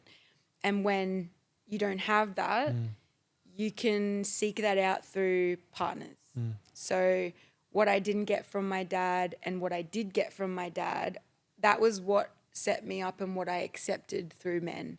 So like all through high school, you know, I wasn't treated very well from people, and I would put up with a lot of shit that like most people who did learn that, you know, love doesn't look like that, wouldn't put up with, you know, for someone to tell you that they love you and then you never see them, or to tell you that they love you and I'll, you know, talk to you soon, but like the phone works both ways. you know, it's very hard for a child to understand that, like, you love me, but, like, how, like, showing love is more than just words, isn't it? more than just words. Love is action. Love is, like, Did you feel loved? Yeah, in ways, Yeah. but in other ways, no. Like, it was a very confusing thing. Like, I know my dad loves us. I know he loves me, but, like, you know, and I know my mum does as well, but the some of the choices they made, it kind of, you know, as a kid, it's contradicting. You know, you love me, but you're doing this. You love me, but you're flogging me. You love me, but, like, you know, go to your room and cry it out. I don't want to hear you. Like, you know, just different things that you sort of, like, as you get older, I have come to peace with a lot of these things, because, like, you only know what you know, and they're passed down from their parents, 100%. and generational trauma is a thing. It is a thing. But you can only be so aware, and, like, you know, it's everyone's first time around. It's interesting. The more I've gotten older, I'm not too sure what your relationship like is with your mum and dad now. It's starting to get a lot better. A lot better? I think because my relationship with myself has gotten a lot better. Yeah, okay. And, you know, reaching an age where sort of they were when they made certain choices, you kind of start to realise, like, you know, if I didn't know any better, maybe I wouldn't have chosen better either. Yeah, and you really got to, like, and it's not making any excuses for your parents or anything like that, but then you get to their age when they had you, and then think about what your grandparents were like to your parents, and think about, how did they get taught? What are the things? What did they learn from their childhood? What did they see growing up? What did they experience? And it's you get to a point where, like, my dad went through some pretty bad things growing up as a kid, where he was sort of lucky to make it out. Really, like, he lost a sibling to suicide because of the torture, and Dad wanted to change so many things when he was a father, and what the knowledge around, you know, trauma and emotional trauma and mental trauma, it just wasn't. No, the knowledge wasn't there back then. So Dad, there was no violence in the house because there was so much violence in his house. There was no violence in our house, no alcohol or drug abuse at all. Like, they're the things he wanted to change. But in terms of sitting down with us, I got 2 other brothers, so 3 boys, and sitting down with us. Speaking about speaking about feelings, learning emotions, learning what they mean. How to transmute them. Yeah. Like, you know, you can feel anger and you can feel sadness, but, like, we're not going to ignore them. We're not going to outburst and start throwing shit around and punching each other, but we're not going to suppress it. Yeah. Because that makes it so much worse. So there was none of that. And I understand. And I remember not knowing Dad's story and being so critical and judgmental and not having much sympathy towards him. And then he came on the podcast. Yeah, I know. Oh, you listened to that? Yeah, that was a good episode. Oh, right. Yeah. So that's the first time that we'd know. ever spoken about that. And it wasn't until, like, that episode and even just sort of days and weeks afterwards. I was actually there the day you recorded that. Oh, were you? Yeah, I was in the studio. Right. It was like before or after you guys. And then I listened to it. I was like, wow, that's so inspiring. Probably still to this day, like, the most impactful episode that I've done, just because the ripple effect of having that conversation with Dad is, like, our relationship's totally different. Even Mum messaged me a couple of days after and said, "What did you say to him?" I go, "Nothing. We just sort of had a chat." And I was like, "Why is that?" Well, he's way more open now, and he's he's less serious, and, like, the shield or the weight of what he went through, or, like, that mask that he had on to try to, you know, protect himself from feeling all these feelings, he could finally let it go. But, you know, that was, like, a couple of episodes after you'd already started. Yeah. And so, you know, he probably was watching and listening. And the thing is, when you choose different, like, parents parent until, you know, you get to a certain age, and then sometimes we lead by example. You know, we get taught from them up until a certain point, and then a lot of the time the roles get reversed, and then they're like, "Oh yeah, you're doing this differently. I could give that a go." Yeah. And so, I experienced that a lot with my parents. And did you? Yeah. The more, you know, patient and vulnerable and open I am and calm when I approach certain conversations, the more open and accepting and approachable they are to conversations. There's still definitely touchy subjects. Yeah. But yeah, same with me. I didn't know about certain things about my dad until I was older. And then when I found out, I was like, Yeah. that makes a lot of sense. You kind of think, oh, I get it now. Like I kind of get Yeah. it. Like, you know, and then you can sort of move forward with a little bit more empathy and not be like, in my perspective, like not be so quick to judge dad or go, fuck, you're a bit of a dickhead. Like, and but I'm like, oh, I get it. Like, you're not a dickhead. This is how you've learned to survive. So you only like, know what you know. you only know what you know. And like, I understand now that like, I just feel really blessed to have my parents still around in my life, and they want to hang out with me, and I want to hang out with them, because I know for a lot of people, like, you know, they don't have that opportunity to Or they get to a point where they don't even want to try anymore. Yeah. You know, some parents aren't open to like learning that they did some fucked up shit and like, let's just accept it and move on. Yeah. They're like, nope. I didn't do anything wrong. Yeah, like nothing, yeah. you know, but the ones that do, it's kind of like, okay, like it was a base to start with. And that's what I think I was so happy and fortunate with that episode with Dad, is that, you know, he was so open to be like, what do I, like, I remember him asking, What like, did what do I do? Yeah. And I'm like, well, you didn't actually do anything. you didn't do any, yeah, it particular. wasn't a thing that you did on purpose or knowingly. It was just a condition that you know, it was a survival mechanism for you. So it wasn't like, oh, I'm blaming you for this. But on one hand, that's gone the way that it has. But on the other hand, I've learnt to be thankful for it in a you weird. wouldn't be who you are today without that experience. And that's what I say as well. Like a couple of days ago, I called my dad and I had a conversation with him that I've been wanting to have for a while. And it needs to be continued. But it definitely opened up a lot of doors, a lot of eyes to certain things. And I've been talking to Mum about a lot of stuff recently too.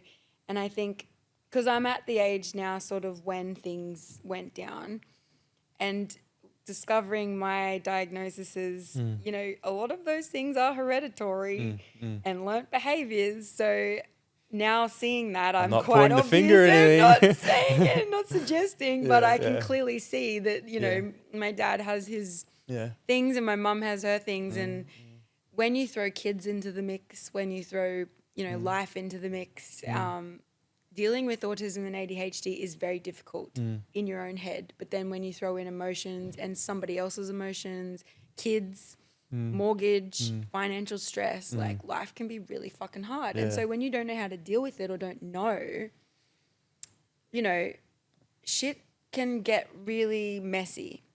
And so I'm at an age now where my mum was newly divorced, remortgaging a house, and had 3 kids under her belt. And, you know, having no support. My nan and pa were very present grandparents and helped a lot, you know, showing up, looking after us different ways. But if I had to be in her shoes now, like, I don't know how I'd handle that. Like, you do because you just have to, but like, I'd probably fuck my kids up a little bit too. You know, I'd probably throw a few things and maybe yell a little bit. And but like, again, I realized like I wouldn't be who I am today if I hadn't gone through everything I went through. And I'm really grateful of who I am today in my life and what I've experienced, because now I can like assist other people and maybe help them not sort of go through the same thing, or just share so other people who have been through it realize it's not such a horrible thing, and they don't have to live their whole lives being like, oh, poor me, you know, I had such a terrible childhood, and have that as their identity. Because I feel like a lot of people do that. Like, they're like, I had this happen to me and like I'm going to use it for the rest of my life as an excuse not to be who I want to be. Like I said, you can change any day. You can wake up any day and choose different. Like, you know, there's a lot of people out there that use their hurt and their trauma as an excuse to treat other people like shit or to do bad things. And it's like, well, you actually don't. Like, there's people who have been through the same thing that actually don't ever want to make anyone else feel like that. Yeah. Like, it's your choice whether you are... use it or you get used by it. Yeah, exactly. Like, alchemize it and turn it into something good rather than just constantly using as a... Do you feel like that's your purpose now today? I'm not too sure if you think too much about purpose and why you're put on the earth, or you do? 100%. Yeah? 100%. Like, this is something that ever since I started sharing on TikTok ever since like I was younger, I've had a lot of people who just gravitate towards me and end up just telling me things. I don't know if you experienced that. Yes. Yes. So you're a safe space, you Yes. know, you've got a Yeah. safe energy for people to just open up, right? And ever since I was young, like parties, clubs, like workplaces, people will be like, I used to work at Woolworths and someone would just tell me their life story and they go, I don't know why I felt like I needed to tell you that. I'm like, don't worry. Happens all the time. But like some people take it on and they're like, oh my God, like I don't want to hear that shit. But I sort of take it on and I'm like, yeah, no, I give them a different perspective.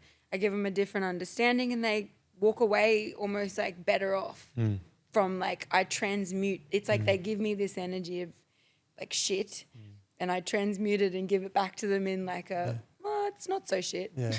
And so when I started, you know, the Borderline brand with the beanies, I started talking about my story and there was actually 2 times where I was able to, one time someone reached out to me and I talked them through a panic attack. They'd never had a panic attack in their life, didn't know what it was, thought they were having a heart attack, only reached out to me because I'd started talking about mental health. When I was in COVID, when I went back to Canada before the accident, we had to do 2 weeks of quarantine by ourselves. Otherwise it was like $1 million fine. You know, you had to do it, pay for it, whatever. My partner at the time, he had someone to do it with, so it wasn't so difficult. I had to do it all by myself. That's brutal. And on the other side of the world, when the time difference is so different, you don't have your family to talk to, your friends, and like you're literally in solitude. Like I reckon I didn't speak for like more than 72 hours at one time. I had to find ways to like entertain myself. I ended up ordering, because over there weed's legal, and that's one thing. I'm not medicated, but I self-medicated for years. I quit recently for the second time. Best thing I ever done. But for a long time I self-medicated with weed. In the quarantine I was like, oh, I'm going to do something fun. I'm going to order 5 different strains and I'm going to document. I'll only smoke the one strain each day and then document what I feel from each strain, because they do different things. They make you feel different ways.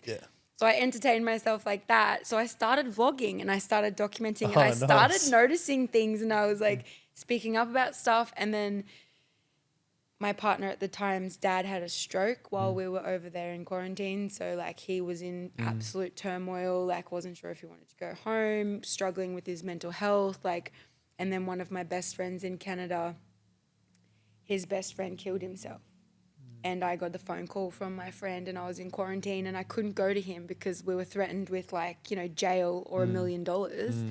And I was sitting in this apartment by myself, angry with what I had been through, angry with what was going on in the world. You know, COVID really brought out a lot of darkness in people's minds because no one was distracted anymore. You know, people had to sit with themselves. They had to sit with their demons. And so, you know, the suicide rate was huge through COVID. People experiencing mental health issues that had never experienced it before. And so I was just angry. I was like, someone's got to speak up. Someone's got to say something.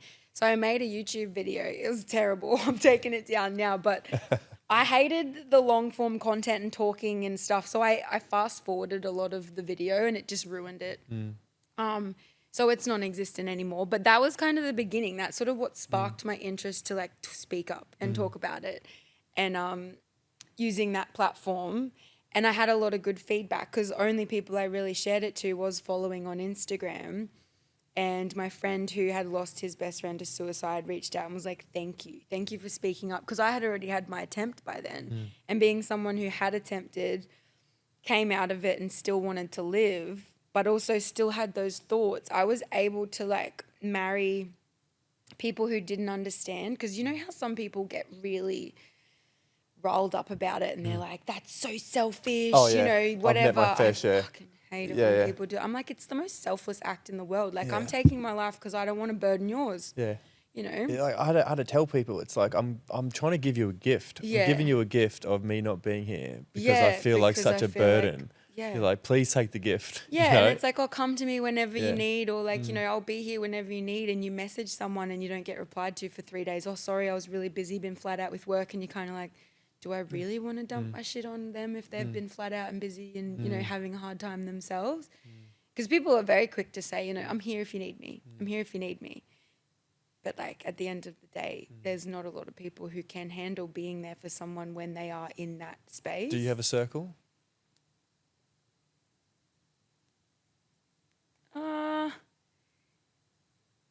I have like a few select people that know that side of me. And if I were to be like, hey, you know, not doing so great, they would be there. But for a very long time, no. I couldn't even go to my family. Like a lot of, not my immediate family, some of my extended family have very, very strong opinions on mental health, very strong opinions on ASD and like, you know, labels and this and that. So it's that's sort of, I guess, where the fear of being seen stems from, is like, you know, people who even do know you not accepting that kind of thing. So yeah, I feel like I've had my own back a lot of the time.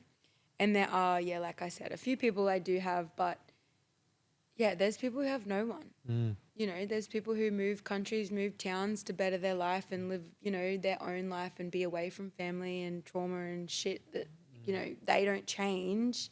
And you move away and you change, and it's almost like you go back and it's kind of like sad because nobody really changes, and you're just like, there's so much more to life than this mentality or like this way of life. So yeah, I don't know. I find comfort in knowing it's my purpose. Like my people are my community. You know, a lot of the time when I'm feeling a certain way, I'll share something.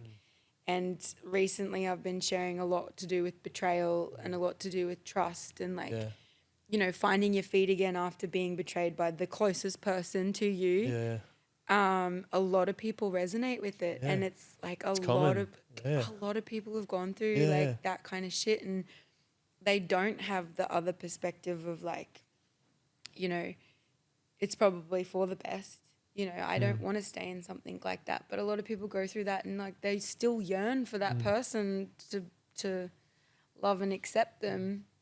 That's the thing though, because we're such social beings that none of us want to be alone, you know, and we would almost turn a blind eye to a lot of things just so we have someone than no one. Oh, yeah, I'd rather have, a lot of people, I've heard this saying that a lot of people would rather have the bad person with them than no one.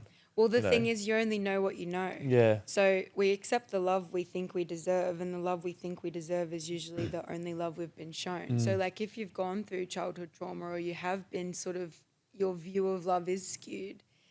Like I find it hard listening to people because like I've not been in a physically abusive relationship myself.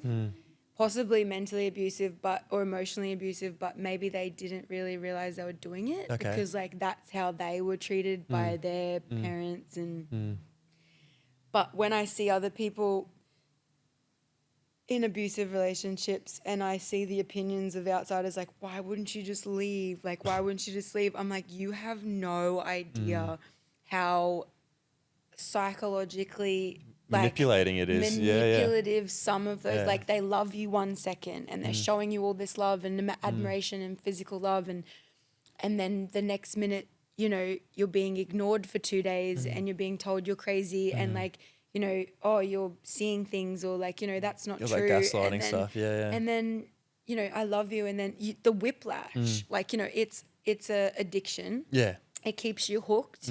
It's a dopamine like fix. And if you've only ever experienced that kind of love, that's what you accept. Whereas people that have grown up with very loving parents who are very present and, you know, fathers that are like, you know, you deserve nothing less than like the best. Yeah. Those women go through life and they like, you know, they start dating someone as soon as they see something that's like off, they're like, what the fuck? Whereas like, you know, women who don't get treated well in childhood, they like, let me prove myself to you. Yeah. Let me prove that you can love me, or like you should love me. Let me show you. Oh, I can fix this. Like, it's all good. You're what do they say? You're a project rather than like a partner. Yeah. Like that's what a lot of women these days, they're like, let me help fix you. And it's like, no, you can't fix anyone. They have to do it themselves. Like you can lead a horse to water, but you can't make it drink. Yeah. And same thing, if they've only ever experienced that kind of shit from their mother or parents, like it's just this vicious cycle. And a lot of the time those kinds of men and women attract each other. Yes. You know, men with mother issues and women with daddy issues. It's kind of like you're trying to get out of each other what you never got, but you only know how to give that. Yeah. You know? Yeah, for like sure. it's so fucked up. But once you're aware of it and you sort of like the relationships and men that I've gravitated towards, very much aware now that it is that, you know, a way of proving my worth, or, you know, they give you the love in the start and then things start to shift, but because your sense of self is based around them loving you, you don't just go, oh, fuck you, and leave. You have to wait until it blows up into something like that to be like, oh, maybe maybe not. I don't want to marry you. Well, that's why we're breaking the cycle now. Generational Yeah, trauma, we're breaking it yeah. now. Because, like, you know, my brother, he's married and has kids, and he has a beautiful wife. And my sister, she's younger than me. She's married and now has 2 kids. Oh, wow. Very traditional, Yeah. you know, stay-at-home mum. He's Yeah. working, but he's a beautiful man and, you know, takes care of them. But that in itself terrifies me because I still have that underlying fear of giving up my whole everything to rely on someone else. Like, I never want to do that. I'm now watching my mother go through a 3rd divorce with a man who isn't very nice and didn't treat her very well. And, you know, I don't want to get to 56 and, you know, be starting over again and again and again. And I feel for her because, you know, maybe that's all she ever seen, you know, or experienced or whatever. Like, she went through her own childhood trauma. Mum was adopted. So, like, that in itself was probably something that really caused a lot of wounds. She's good now, but, yeah, we've had our run-ins with each other. But I think it's because we're very similar. Is there fear around falling in love? There used to be. I feel like not so much anymore. I think it's such a beautiful experience. I used to have this mindset that love was like, you know, you meet the one and it's the one. You know, you ride or die, you're everything. I don't believe in the one anymore. I think that as humans, we find people that we gel with better than others. And sometimes they love us the way we need to be loved and sometimes they don't. But if they really, truly loved you, they would learn how to, you know. And my last relationship, we did, I feel like, in some way love each other, but in other ways it was very conditional on their behalf, not so much mine. And we've had conversations about this recently because we're still good friends. And I said to him, I was like, you do realize, like, it didn't matter what you did or said or whether you had money or didn't have money or, you know, whatever, I still loved you regardless. And then I explained, like, there was certain times where I would change or shift and it felt like there's fluff floating around everywhere from me. The love kind of was conditional. And he was like, yeah, maybe you're right. Like, I'm sorry that you ever felt like that way. It's really healing to be able to have these conversations with him because, like I said, I wouldn't take back that experience with him because I've grown and shaped and changed in the last 12 months more than ever before. So I feel like I needed that because that was my first love after that last one where I just couldn't let go. So, like, I was single for 4 or 5 years and didn't date, didn't really sleep around, didn't really involve myself or my energy with anyone else because I just wanted to figure out myself and figure out what I wanted for my life, what I wanted from a partner. I wanted to be involved with my family because, like you said, like I said, love isn't just romantic. Like, you know, there's love everywhere. And if you do step back and zoom out, it literally is all around. And, like, you don't need to rely on a romantic love to be satisfied in life. I feel like you can live a very satisfying life just being by myself. Like you said before, being by yourself is very scary, and yes, it is. And at first, I think I would have preferred to be with the wrong person than no one. But now, being by myself for that period of time, you know, when someone comes to your table and you provide everything for yourself, if they don't add to it, they're just taking from it. You very quickly are like, this is not like, what am I gaining from this? Not that you should gain stuff from your partner, but if they're not meeting you. Yeah, it's teamwork here. Like, and that's the thing. Like, I think the biggest shift I had was actually being my own best friend. You know, I used to cling on to relationships or find, you know, women to date that was going to fill a void or fill a hole or reflect back to you something that you couldn't fill yourself. Yeah, like I'm just a like, validation of, you know, like I'm not alone, or at least I've I'm got wanted. I'm needed, I'm loved, all this sort of stuff. I'm attractive, blah, blah, blah. Like, and it's just, a lot of them was just, it just fizzled out, and it was just like, what is wrong? And I was just, the fact that I was trying to, I'm chasing women to fill the void in me. You were chasing something you could never get from someone else. And it wasn't until I actually really like reflected and understood why I'm feeling the way that I'm feeling and got to the bottom of it. It's just because I could not stand to be with myself. And so that's when the work began. Yeah, that's when the work began. And I used to, like, you go back to that COVID, you're talking about COVID, how you're in quarantine for 2 weeks. That, like, there was a period in my life where that would have been hell. That would have been hell for me. But now I absolutely love that. I love that shit. When you said it before, I was like, that would have been, I know exactly what I would have done. But but like that was such a big like effort and area of my life where you do all these grand things, or you do all these nice things for someone that you love, go out for dinner, gestures and stuff, but you never do them for yourself. So I stripped it all back and I was like, all right, I'm taking myself out on dates. So I'd go out for dinner by myself, go to a nice restaurant. Do you know why that is? I would go to the movies by myself. And do you know why? Why? Because we always give the love we want.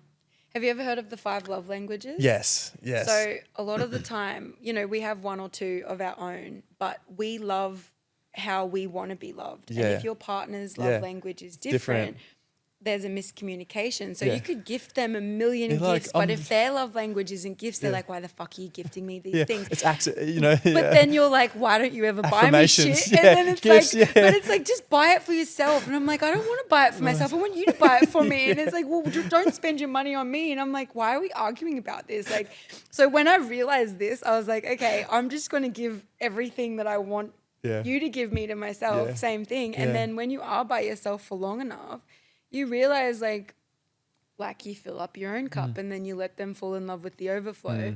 So I think that is something that is like a pivotal point in everybody's journey, is like spending some serious time, like not a couple of weeks, not a couple of months, like serious time, not dating, not giving out your energy, not talking to anyone, just sitting with your own fucking self and figuring out what it is you want for your life. Because when you start striving towards that, you attract people who are like that. 100%. And I was finding myself in these rooms where I didn't want to be in, and I was like, you're putting yourself there though. Like, go put yourself in rooms where you want to be and you're going to meet your people. And funnily enough, like the person I'm seeing now, complete opposite of anyone I've ever dated before. Yeah, nice. And because it's been such a slow burn, it's been very difficult to like, do you even like me? Like, you know, like, why are you not obsessed with me? Why are you not love bombing me like every other fucking person?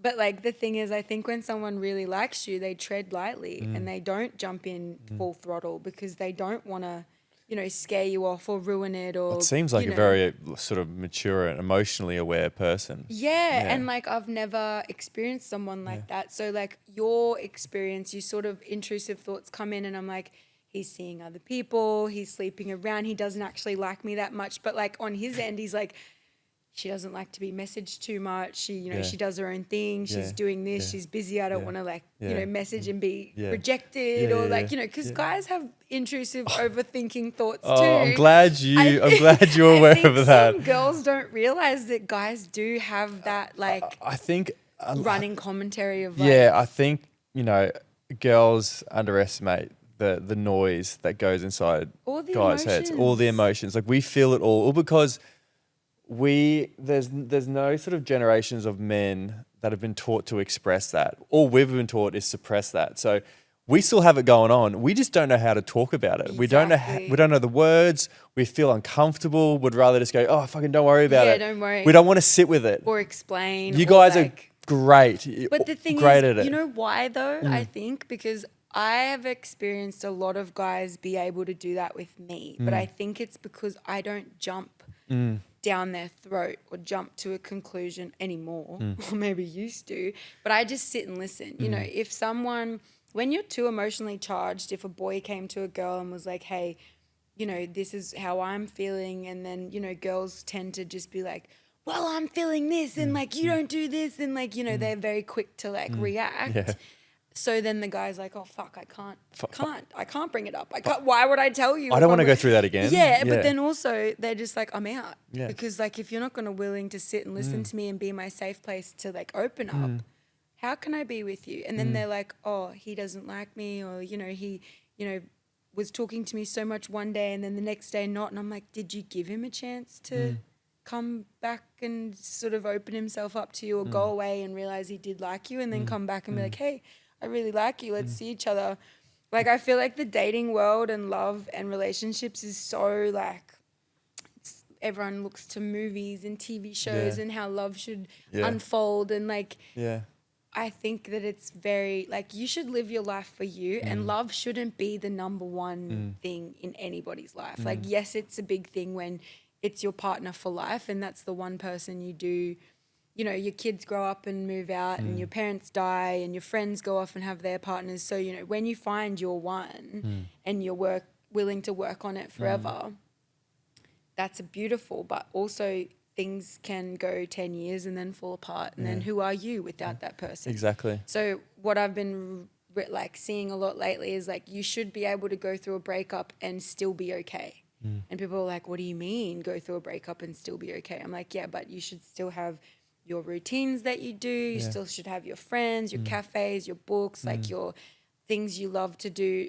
You don't completely immerse your lives together so much that when they're gone, you don't know who you are. It's such a good point. Because, you know, you go through the periods where you almost put all your happiness, or you rely on all your happiness or self-worth into this one person. And as soon as that, you know, if God forbid that you guys break up or go to separate ways or anything happens, it's like, who are you now? Exactly. But everyone goes through changes in their life, right? You know, you go through cycles, your partner goes through cycles. But if you love them and just say your partner now all of a sudden wants to go traveling and live overseas and, you know, chase this other dream, and you're like, oh, I actually don't want to do that.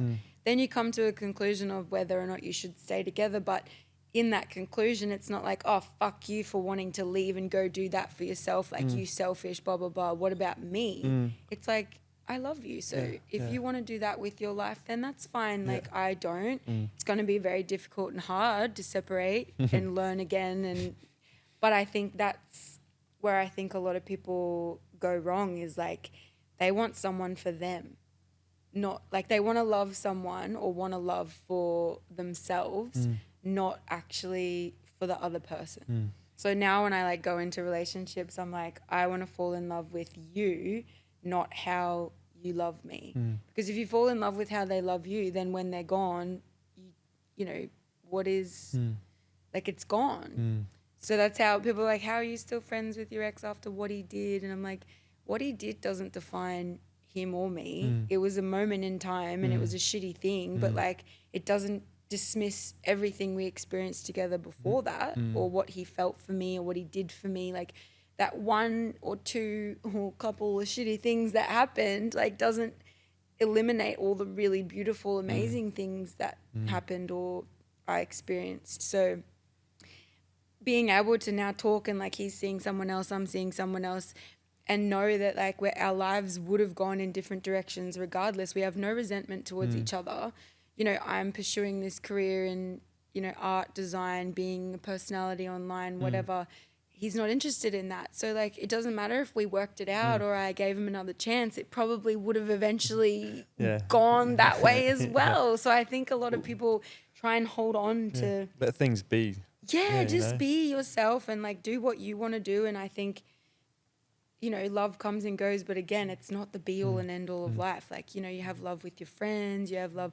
Like, I see love in my day to day and I try and be grateful for all of it. Like, I go to my favorite cafe and I have a conversation with the barista every morning, and that's like, you know, my joy. And then I go down the road, or I have a conversation with my landlord, or, you know, go to the beach with my dog and see someone else have their experience, and you just you get love from everywhere. Yeah. You don't need to just get it from your partner. Yeah. And when you're just getting it from your partner, I think that's when people start to like go wrong. Before we wrap up, I've got some final questions for you. This is the only time I've actually used this today, which is great. That's cool. That's fine. What are your 3 non-negotiables for living a healthy and full life? Well, okay, non-negotiables. Top 3. You Top probably have 3. more than I 3. have quite a lot, but yeah, top 3 non-negotiables would definitely be like,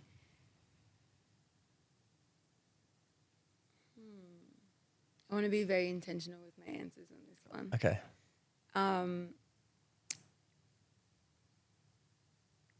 Not getting so caught up in the little things. Like, you know, going through the different things that I've been through, I realized that so many people focus on stuff that just isn't important. And I think, like, when you find the balance between everything matters and like nothing matters, that's when you find true happiness. Because like you can get so caught up in like little things changing or shifting or not going your way, but at the end of the day, like, is that really going to matter in 2 years, 5 months, you know, a week's time? Like, you can get so caught up in your day-to-day stuff, or if this didn't go right, or if that person didn't say yes, or if you didn't get that opportunity, but like just not getting so caught up in all the little things. Because like after that accident, waking up and being like, I can see, you know, I can walk, I can talk, I can still draw. Like there's people who go to sleep and wake up and they're paralyzed, like that footy player that got injured, you know, being on the top of his game to then paralyzed from the shoulders down. It's my Like worst nightmare. that, yeah. And it's like people don't even stop to think like you could wake up one day and walk in front of a bus and you're gone. You know, life can change just like that. So I think not getting so caught up in that is just non-negotiable for me, because some people, you can get pulled from other people's, you know, shit, and you can sort of like gravitate towards worrying so much about the little stuff and getting caught up in other people's stuff. But yeah, stepping back and giving yourself the space to be like, it doesn't matter. That's a non-negotiable. What makes you happy?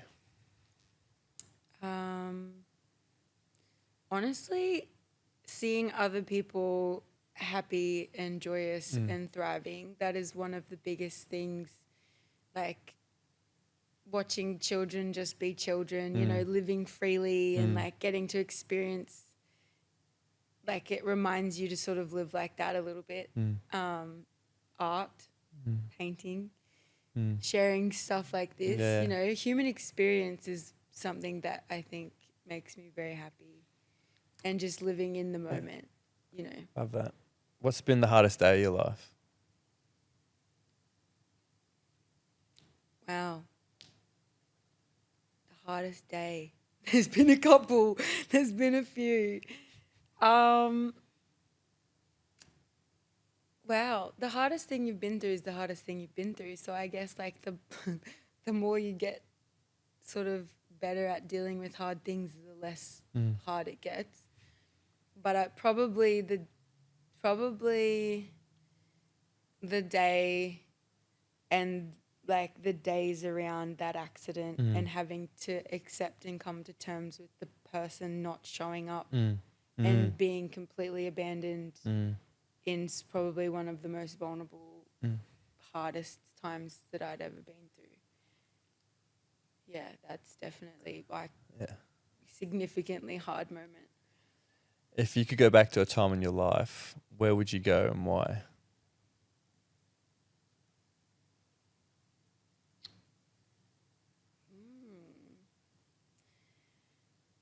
Well, I actually have this thought quite a lot, because there is multiple times in my life I wish I could go back and experience over, not differently, just over again, because I realized as I've gotten older and the more present I am and less worried about all the little shit, I remember certain periods of time that I didn't experience it for everything that it was. Like in your 20s, you know, you only get a certain amount of experiences, summers, winters, you know, travels, hanging out with friends, hanging out with siblings. Because once you get to a certain age, shit, it just changes, you know. So going back to sort of when I was traveling in Canada and not being so worried and caught up with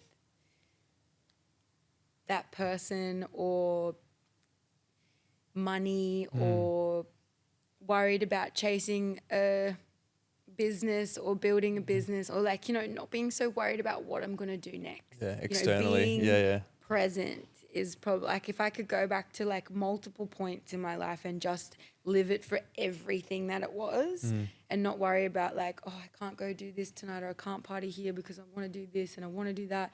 Just actually doing everything and doing it fully. I would, there's lots of times I'd probably just go back and do that.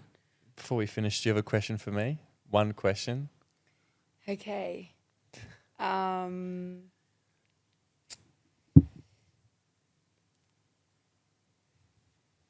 no. Let me think. Yeah, I of know. a good one. You could have prepared. You could have let me prepare. No, prepare.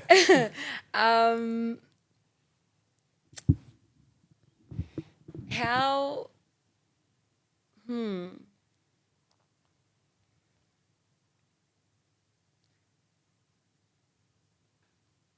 What?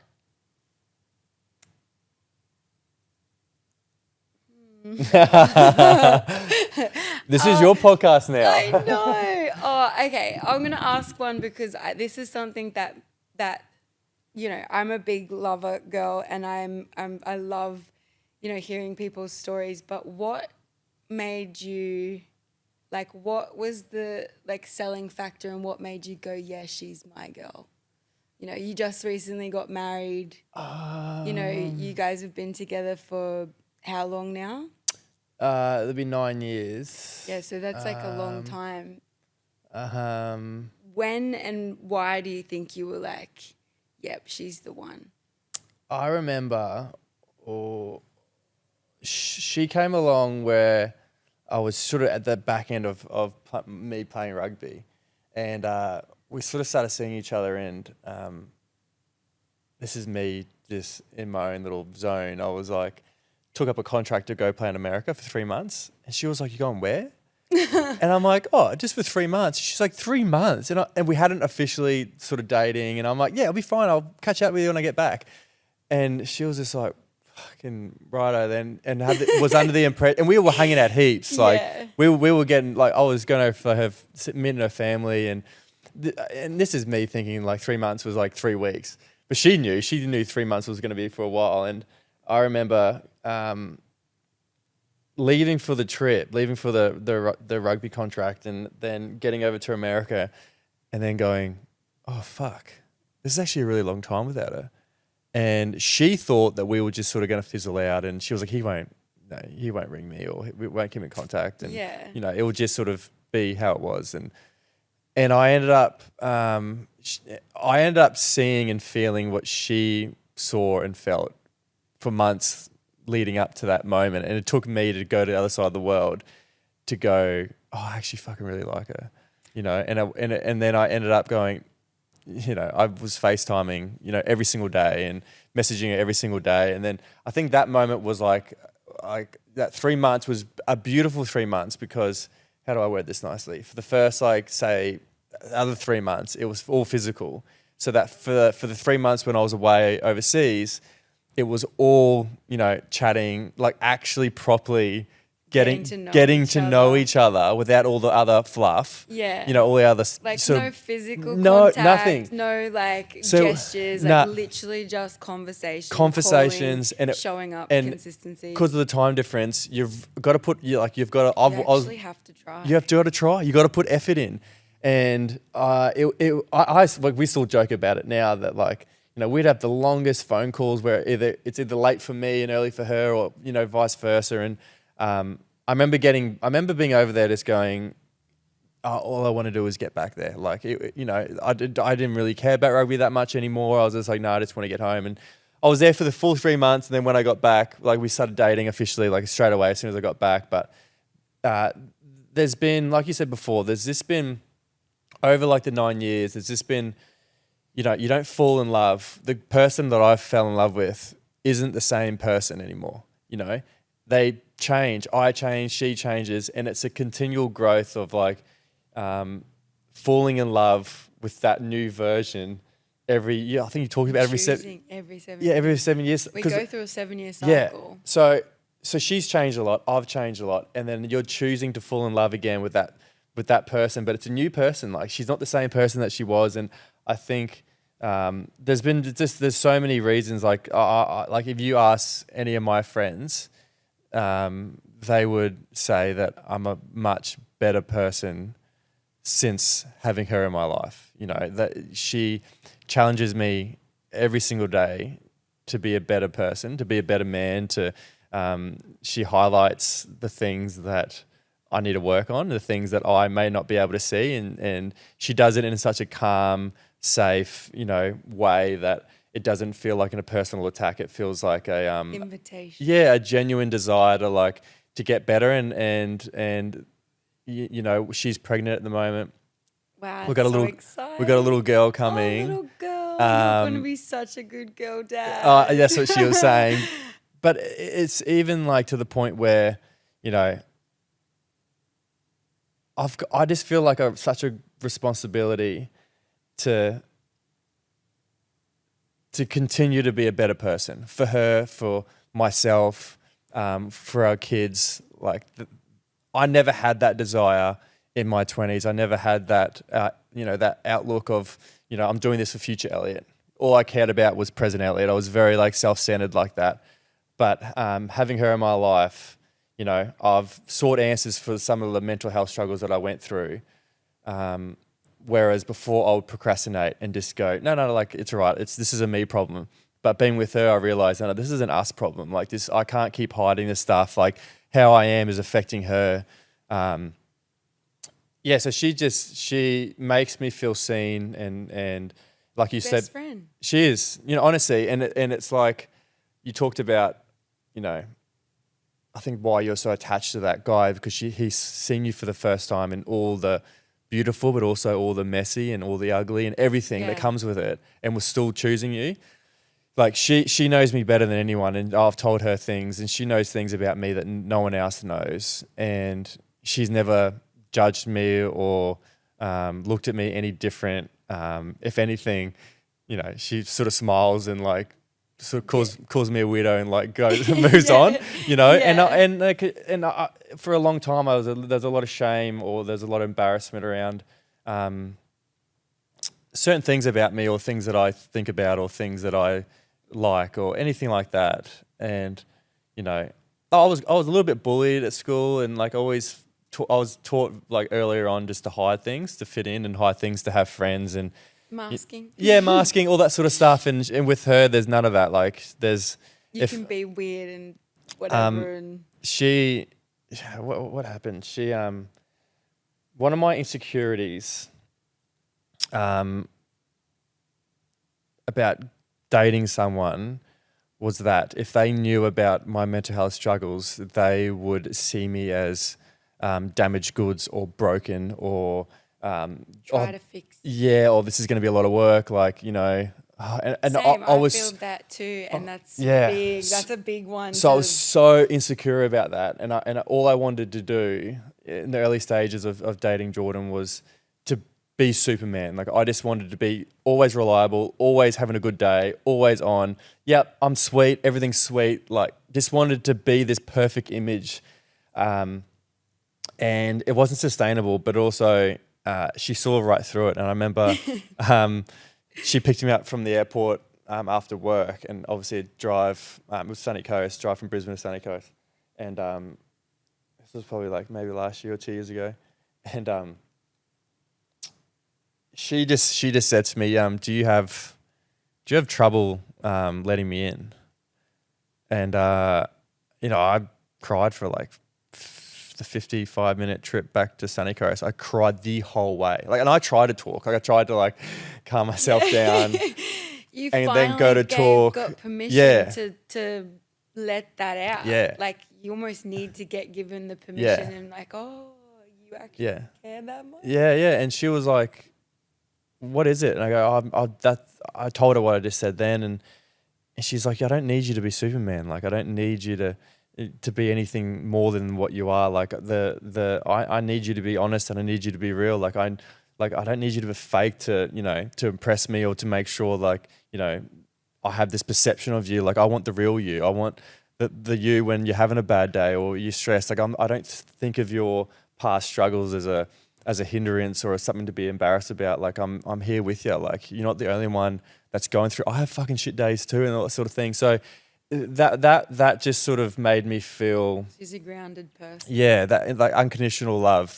That's the thing. Unconditional love can exist. People go, that's not real. You only get unconditional love from your family. I'm like, I've gotten more unconditional love from strangers than I have gotten from some of my family. But yeah, so that's and there's just a numerous like things that happened in my childhood that I craved. Like one of the things that happened was there was an element growing up where I was getting bullied. It's a long story, but I'll shorten it. There was an element growing up where I got bullied by some of my brother's friends. And it wasn't the bullying, because the bullying was quite pathetic, but it was the fact that actually my brother knew. Didn't stick up for you. And my parents knew, and nothing happened. And I, not knowing, like whether that was reality or not, but that was what I saw. You felt. That was your perception. That was my perception. Like I knew mum and dad knew, and I knew my brother knew, and the bullying kept happening, and I had to do something drastic to sort the bullying out myself, and then sort of they stepped in. So without even realizing it, I developed this coping mechanism where if anything was going wrong in my life or I was struggling with anything, I couldn't turn to mum and dad and I couldn't turn to my family.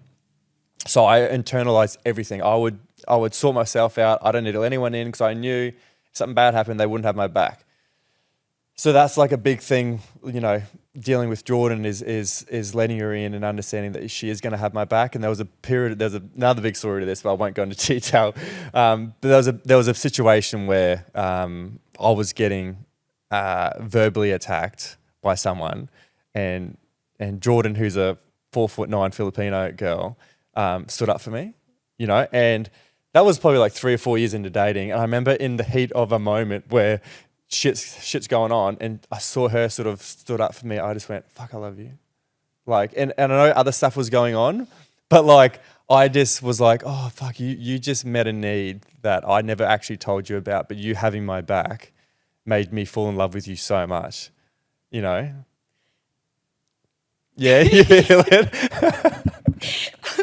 I'm like holding back tears because that is something that like I resonate so hard with. Like the not having the people who are supposed to have your back not having your back. And since like meeting this person, there's been like we've only been dating a few months, but there's been like a few occasions now where like I've held stuff back or not said stuff, and then they've sort of dug a bit more and they're like, what do you mean? Like, that's what I'm here for. Like, you can tell me everything. You can come to me for anything. And like, they're super busy right now in the heat of their career, like always on the go.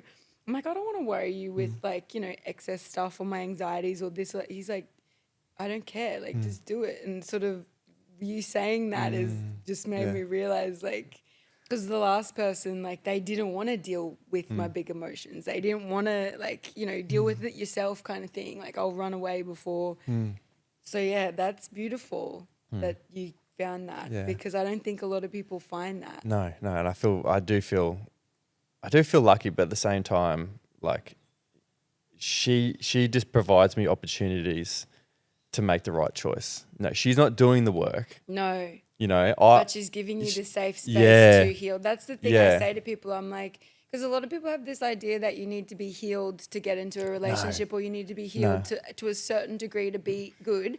You need to find someone you're comfortable and feel safe with, healing and being mirrored those things and being able to transmute it and them not judging you or criticizing you for it or like, tearing you down while you're doing it, because like if you are trying and are shifting and are changing and you're given that safe space to be like, oh yeah, like I'm not so bad and I can do better, that's when real change actually happens. Yeah. Because like you can do as much healing as you want on your own, but until you get into a relationship where they trigger the fuck out of you, there's certain things you can't heal without being in a relationship, you know, because you just don't have anyone to, you know, if someone pisses you off or someone does something you don't like, you're It's like, like oh, whatever. it's like you need the practice in the moment. You can't. You do. You can only do so much while you're alone until you actually have to action it. And you're like, okay, no, I do have to just hold my tongue or like, you know, let you do your thing. So yeah, that's beautiful because that is rare. Yeah, it is and rare. I think that only comes when you do the internal work yourself. So like you should be proud of yourself for getting to that point then to be able to meet someone like her and be able to, you know, invite that into your life, because I don't think you get gifted with those kinds of people until you are a person that can hold that. Yeah, you know? for sure. Thank you so much for coming on today. Oh, I really appreciate welcome. it. It was so good to get to know you, to hear a little bit about your story, and I thank you so much for being so open and vulnerable with me. You're welcome. Yeah, it's been a pleasure just to get to know you on a more personal level. Like I've watched you so much from afar, so it's it's been a pleasure. Yeah, well, it's been a good experience to be able to open up about those certain things, because obviously those are things I have hidden from my audience as well, being so afraid to, you know, get misinterpreted or misunderstood but at this point I'm like, if the people that need to see it and it helps them, then that's all that I really care about. I don't give a fuck what anybody else thinks anymore. Awesome. You know? So thank you for the opportunity to being able to open up about that. And I hope that we can make sense of some of that story, because we went... Harry, this is for you, mate. We've got to edit this out good. It is editing. You need to pay him double for this episode, because that's going to take a bit. Thank you so much. Thank you. Thanks so much for listening to another episode of Mind Your Head. If you'd like to support the show, be sure to subscribe to us on Apple Podcasts, Spotify, YouTube, wherever you listen to your podcasts. It really supports the show and helps others discover us. Don't forget to join us on Instagram and TikTok at mindyourhead.podcast. We acknowledge the traditional custodians of the land in which we record this podcast, the Gubbi Gubbi people. We pay our respects to their elders, past, present and emerging, and extend that respect to all Indigenous peoples. We honour their enduring connection to the land, waters and culture, and recognise their invaluable contributions they make to our communities. Always was, always will be Aboriginal land.